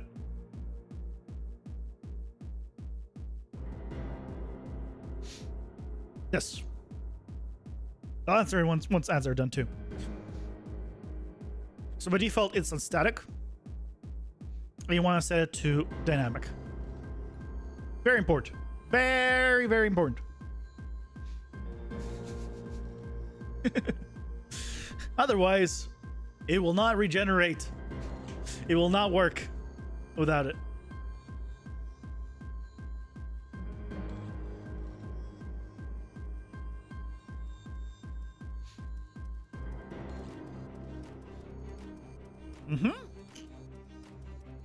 Yep.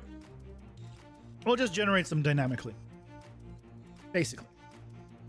So that's why it works. That's why the navigation meshes work. Is because if they were static, like once it loaded in once, it just wouldn't do anything. But dynamic means they can be unloaded and loaded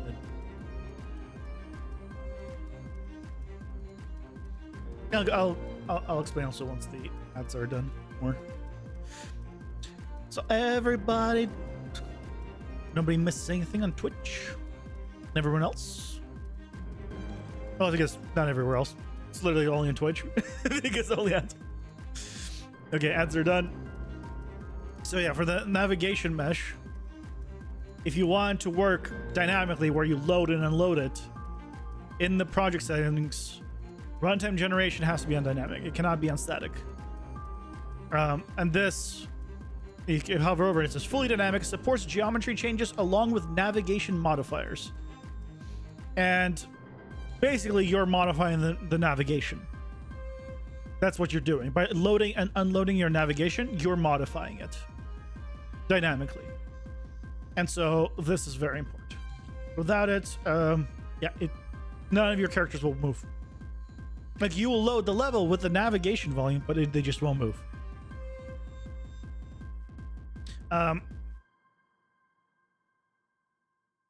So I changed the chance of this. I don't remember if I hit build. So here, right, if I hit build now, look at that.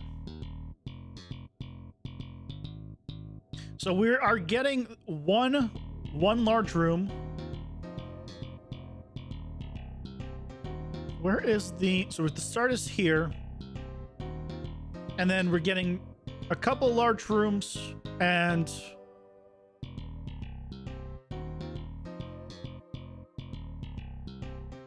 of course the boss room is the boss room.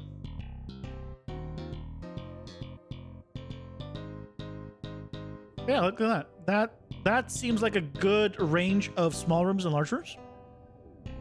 Yes, I add one nav mesh per level. Yep. Because there's no way for me to know what kind of level I have, right? So if I hit build here, right? Well, it's gonna be this way. And I can't just place a massive nav mesh across the entire area. Because let's say this grid, I don't remember how to preview the grid.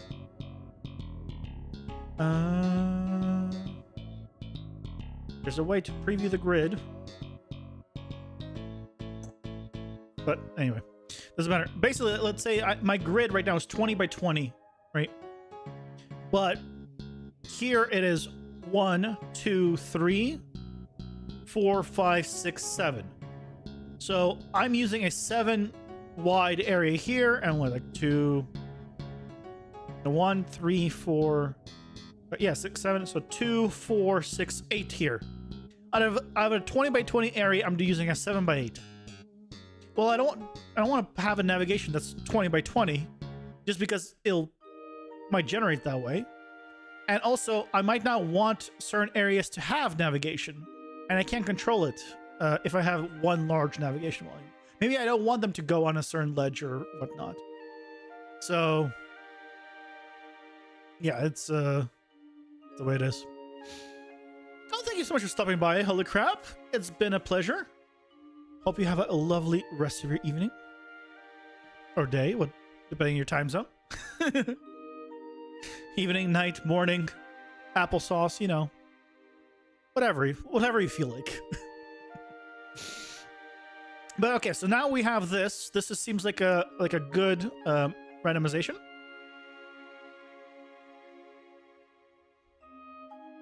So again, like, yeah, if I want to, like, for example, have them not be able to come up here, right?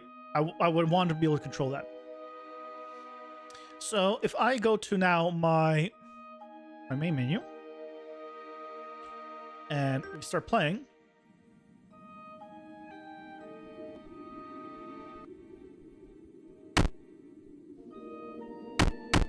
yes, you see, like I can attack and then immediately roll. Attack, I hit attack and then I immediately roll and I cancel out of it.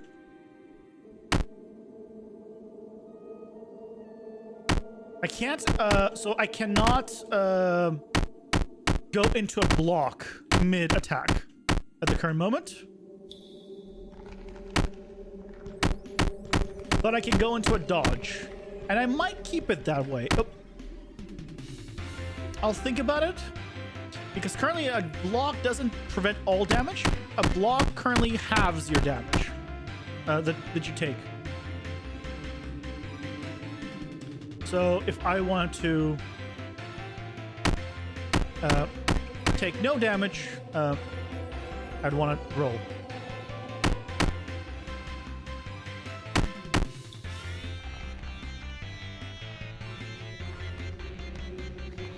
If you have one nav mesh per level, the recast mesh is in the persistent level, or you add many recast meshes as well.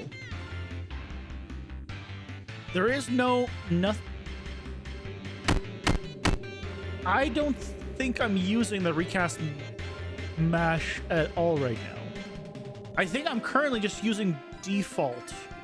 That's why I don't have any settings set up for it. I think I'm using default, like default.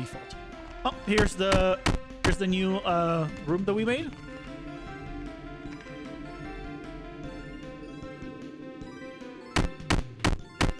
Okay, I'll check after. It's been a while. But I have a feeling I'm not using the recast at all. Yeah.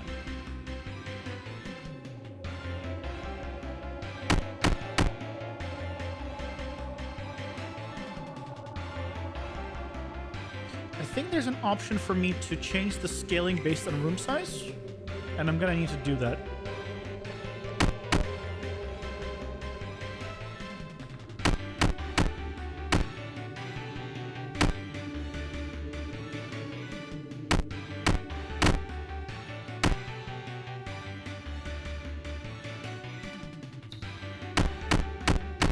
Go away. Remember catches the macro that you eat every time you compile the nav mesh? Then it probably is there on every level. I'm just not 100% sure, and I'm gonna need to double check. It's been a while since I created the originals, because I created these originally for the game jam in like mid-January. Oh, there's the boss. Okay, we got, so we had experienced, we did not see the long room.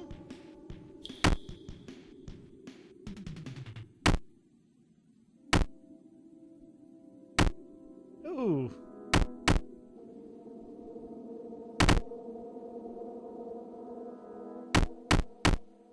Okay, got him.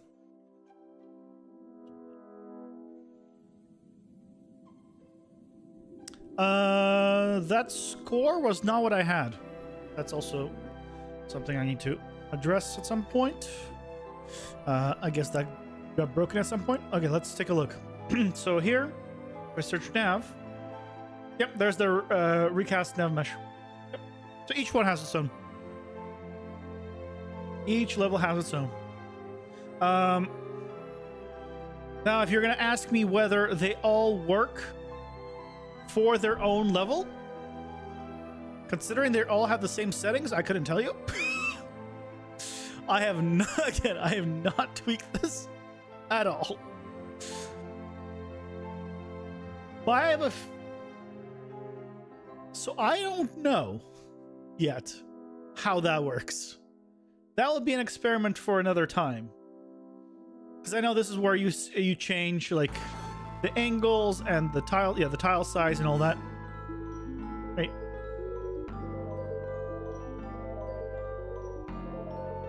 I don't know if it maintains. Okay, you know what we can check? How we can check this? Let's modify the crap out of this.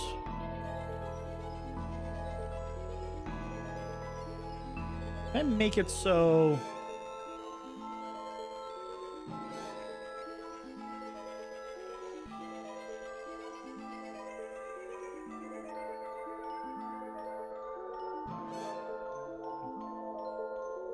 it doesn't give me a reset to default option? Well, that's annoying.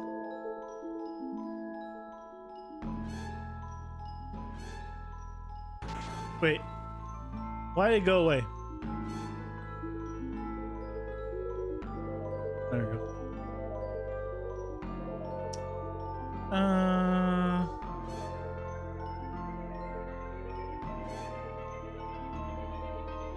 What is a value here I can change to make it so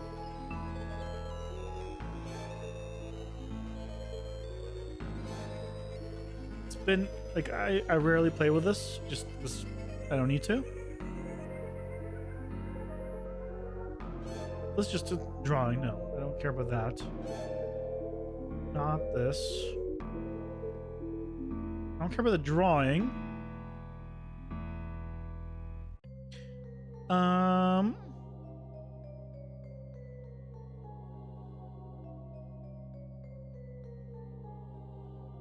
It's not recommended to change that actor. The recommendation is using the navigation settings and the project settings. Oh. Well, then it's going to be fine because I keep this at default anyway. Can you set this in the project settings?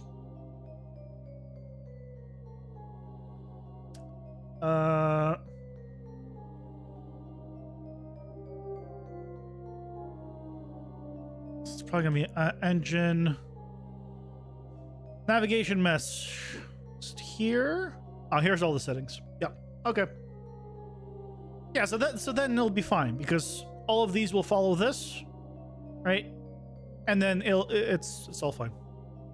You don't know why? That's what Epic Devs say. I mean, if they say to do it that way, do it that way. I guess. It doesn't matter, where I change it for me. But the main thing, yeah, is it all works. As you saw. Don't save. See, now I can click don't save and it's fine. Why didn't not let me not save before?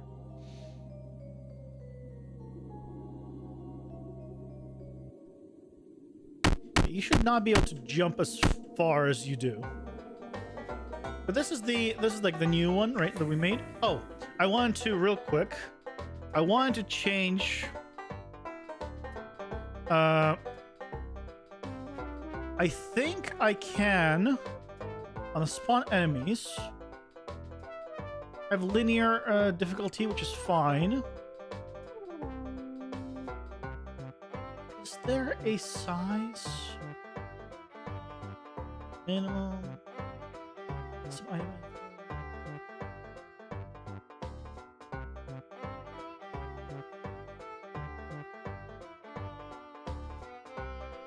Huh.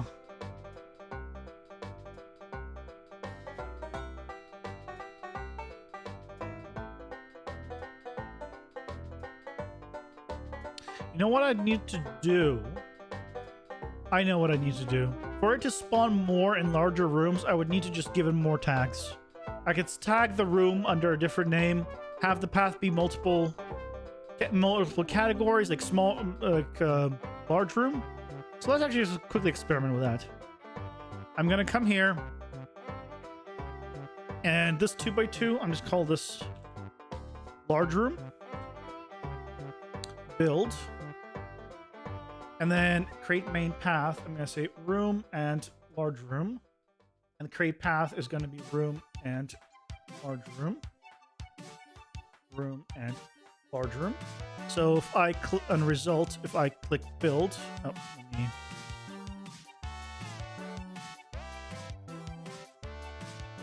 build. I still get the large rooms, but now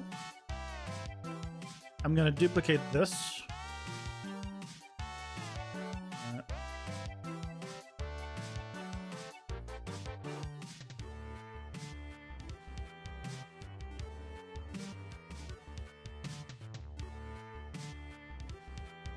Then here, I'm gonna say spawn enemies large room. For the large room, marker name, item type, yep. Your difficulty, paths. So instead of all of these paths, oh, it's by path, it's not by room types.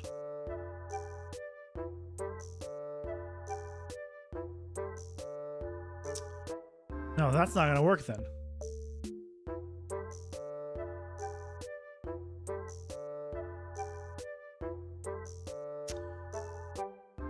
I thought there was a way of scaling the difficulty. Spawn distribution variation. Spawn probability. I'll need to see, this is where I need to check in with, what's it called? Check in the Discord.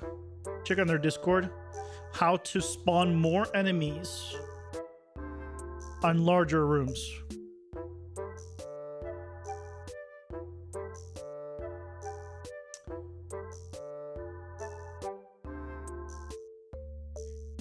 Yep, going to do that.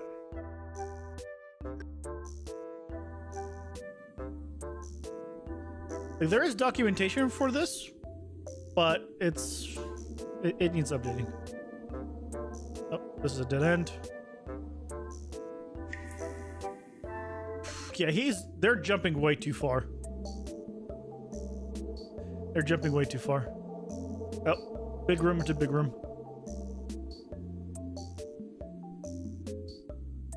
And we have a small room into another big room. This is unprecedented. This was a one-way door. Okay, now we have the hallway. I'm seeing a lot more of this door here, which is the right. That means there's nothing on that side of the wall, and nothing on this side of the wall. And yeah, I just went the wrong way. The entire thing. Okay, but it's still working, which is great.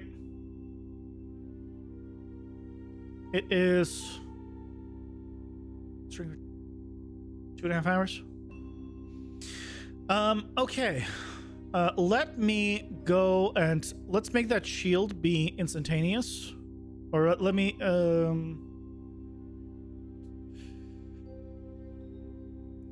see.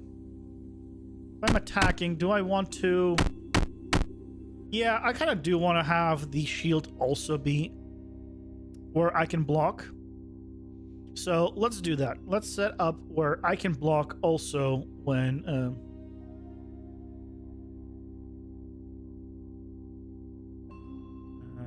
block...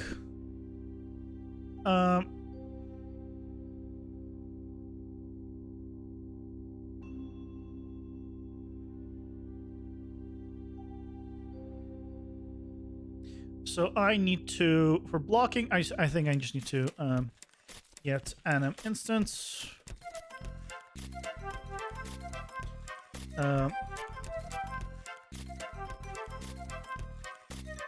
stop all animation overrides. I think it's simple as that.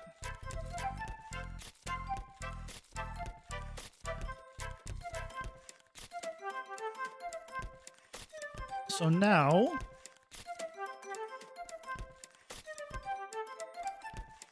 if I'm in the middle of attacking, oh, yep, look at that. I can just immediately block mid attack. There you go.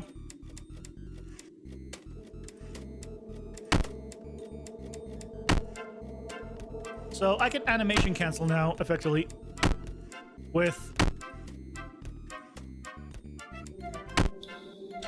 this or with that. Which is good. It feels a lot better. Yeah, being able to just put up my shield at any moment feels a whole lot better. Now, also, let me change the darn jumping mechanic, because those enemies were jumping way too far and too much. So it would be here. Yeah, this jump to max jump distance. Yeah, let's do like 250. Let's do like 250. And here, oh, I've jumped to player here. Ooh, no. That's the problem. No, we're not doing jump to player. Jump to player is exclusively for the spider and like really powerful enemies that will jump specifically to your location. There you go. What is the chance of this happening? 25% chance. That should be a lot better. So now, if he jumps to me, yeah, that's okay. We can increase the jump a little bit.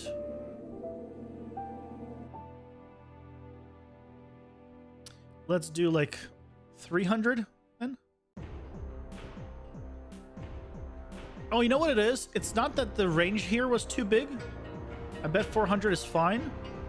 It was they were doing the jump to player because they were too far. So they were literally just going across the screen. So yeah, if he jumps now, just jump towards me. Come on. Yeah, that's okay. Right, that seems fine.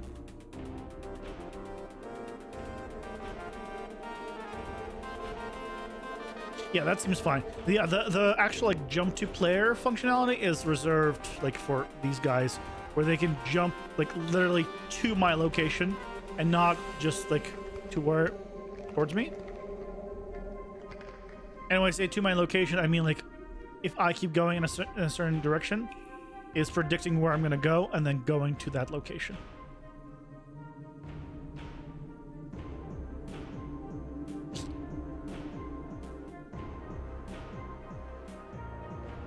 Okay. Yep, that's a lot better. That RAM,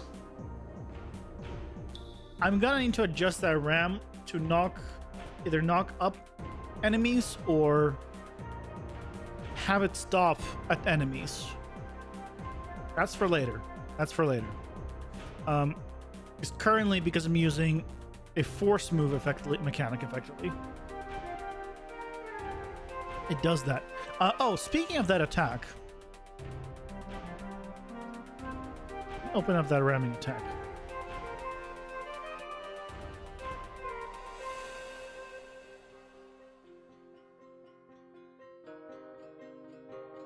Why am I setting movement mode to none twice here? Let's start with that question. Setting movement mode to none here and none right there. Odd. Okay. Don't need to do it twice. Do not need to do it twice. I want to see. So it does. See, it stops the rotation.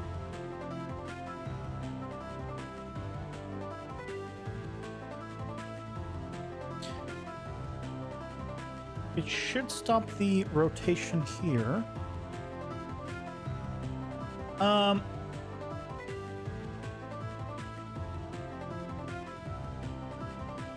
just going to confirm that actually, let me confirm that actually disables the rotation. Because maybe I have it off, but it actually isn't disabling the rotation. If I go to characters enemy,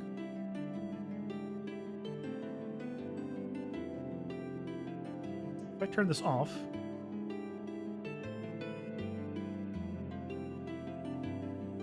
okay, that is right. That is what controls the rotation. Let me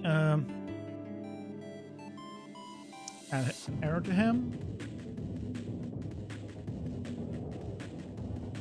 Right, just confirm. Yes.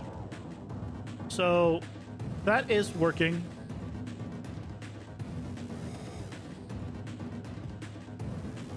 So that is what we want to turn off. So why does this spider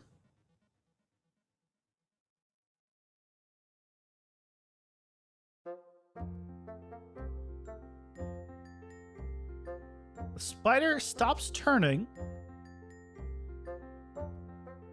He checks for objects and he records all the information for the objects.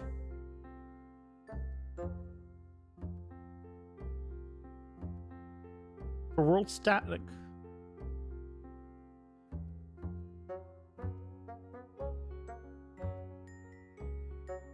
What am I doing this mesh? I call it a mesh detector, but it's not a mesh detector.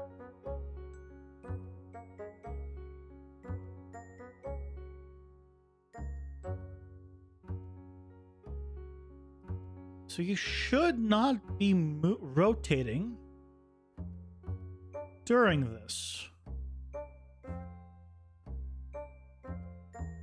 So it's really weird that it rotates.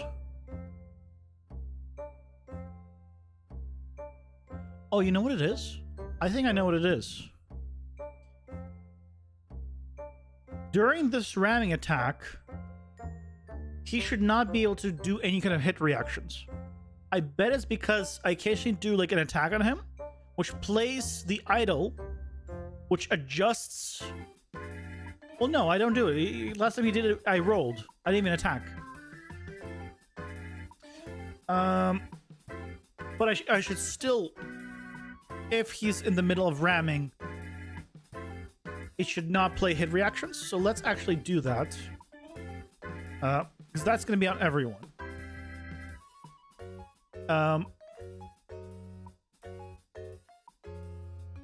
So that's on here.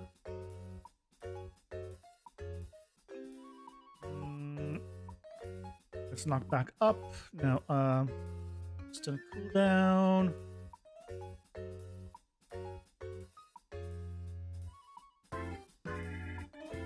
This. So,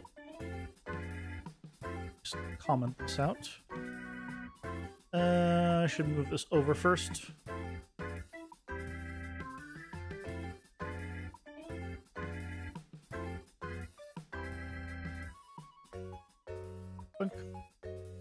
Now I can just go comment this.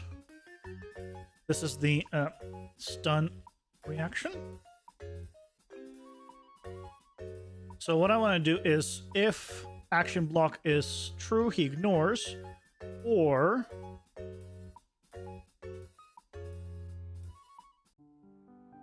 if he's ramming, or if anyone is ramming. So ramming.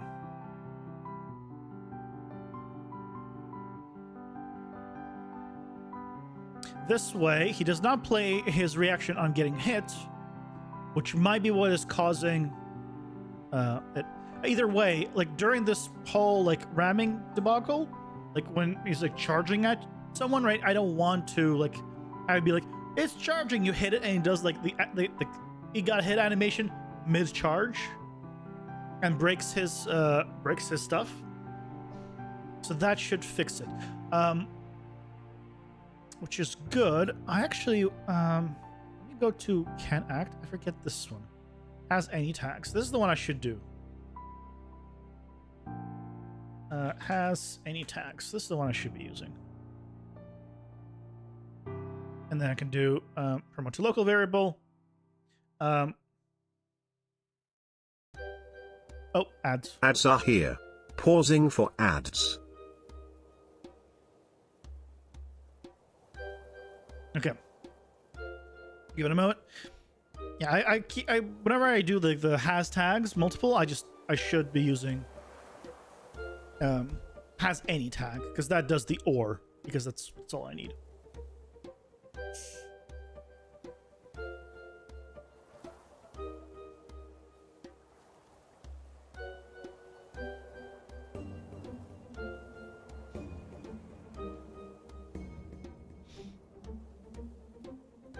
This has been quite a successful stream so far.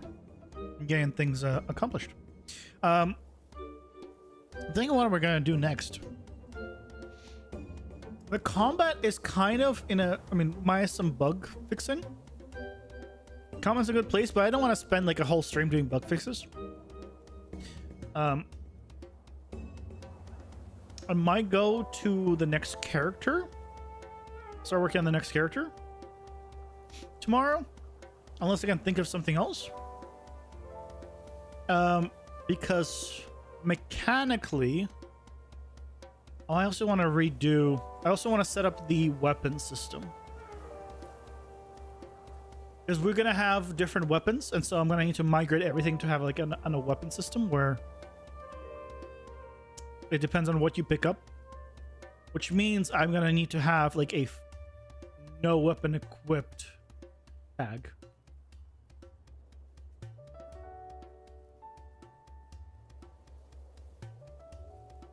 Okay, let's do the weapon system. Let's start working on the weapon system tomorrow. That seems like a fun thing to do.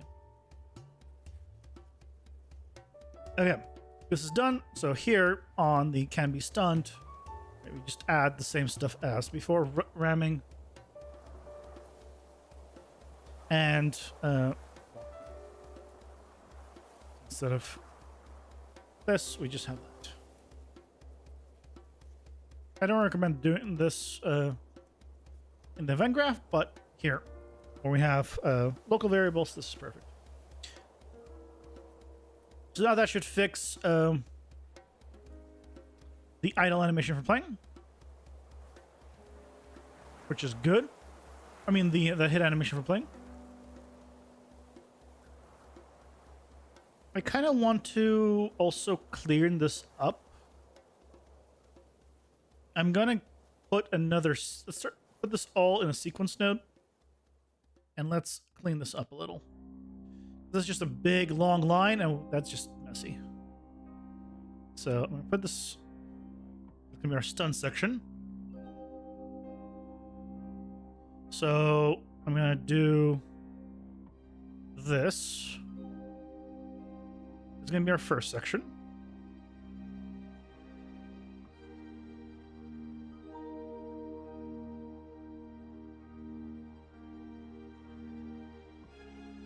That.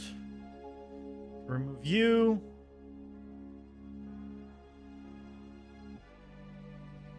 Remove you. It's going to be our next one.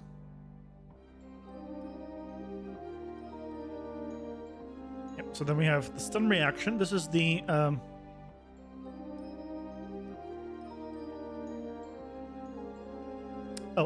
but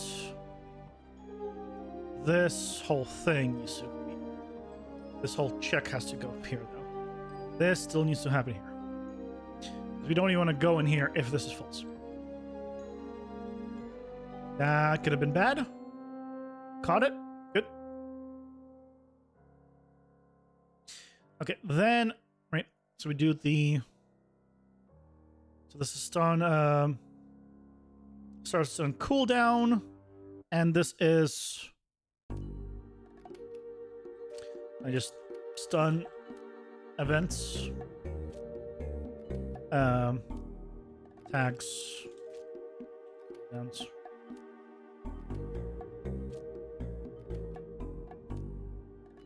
then we have timers. This is the like animation stuff.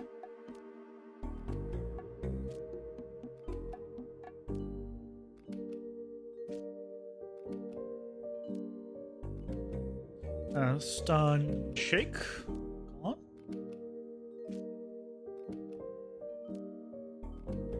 I might put all of this into its own function. Is what I think I'm gonna do. Put this here. There's a stun chance trigger. Let's put all of this stun stuff into a function.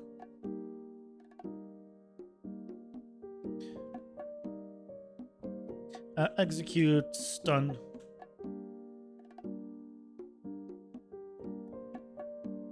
And I'll keep... I'm going to expose some stuff in here. Yep. I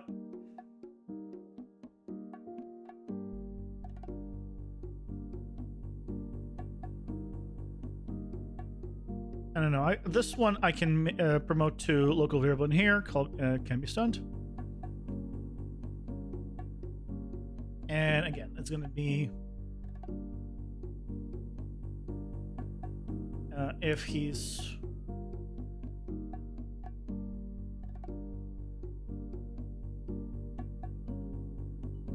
this is going to be the blocking, no, the ramming, and the blocking. And just to make it more clear, not Boolean, and from true. Okay.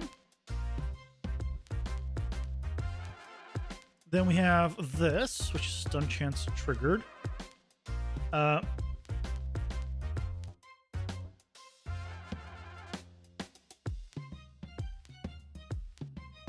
Let me see. I don't have... This is a local variable, right? If I come here... stun chance is a local variable, so I can convert this to a local variable. I'll fix... Oh, there you go. There's all the errors gone.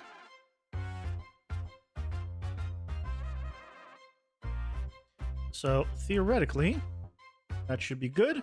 And I can do the same thing here.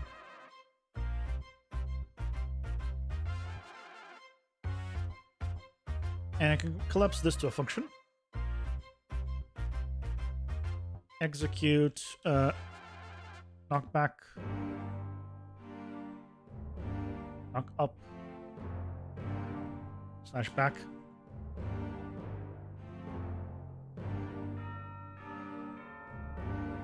That cleans this up considerably. This is going to throw errors at me. Okay, some things I'm actually going to need to expose here. The tag info, I'm going to need to expose.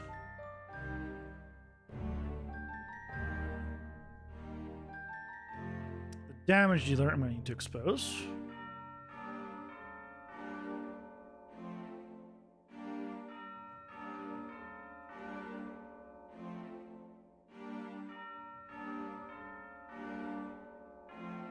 There we go. And now in here,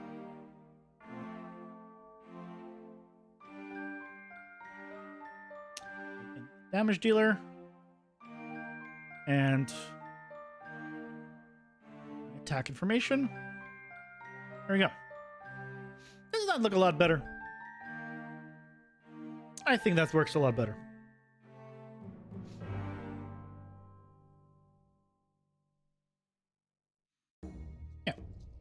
And now I can manage these separately. So effectively, when I get hit, I first check, I do something based on the tags I have. And then I do things based on the tags the owner that hit me has. And then I do like all the execution. For example, like if the character that got hit has thorns, the damage dealer takes damage, or if the if the person that got hit is a player, his damage cooldown is turned on, and the damage cooldown starts. Enemies do not have a damage cooldown because the cooldown is effectively the character, how fast they can hit. That is already the cooldown. But the enemies don't have this because sorry, the enemies don't have a damage cooldown because I can only hit them a certain time, and you do have a damage cooldown because that prevents you from just being like, if there's some attacks, multiple attacks happening at the same time, it prevents you from getting like hit. But I have limited it where you cannot only 2 enemies right now will ever attack you at the same time. So I might remove the damage cooldown because that's not going to be necessary. We will see. I also have it if I'm airborne, as this says character airborne. Where do I use this? Why am I setting set character airborne? I don't need this. Why am I setting this? I know they're airborne because it has the status airborne. I don't need this. Let's delete this.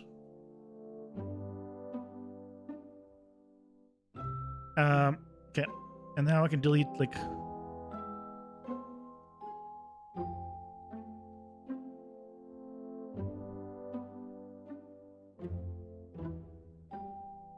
Yeah, so this is the stun chance. This is good. We need that. That's good.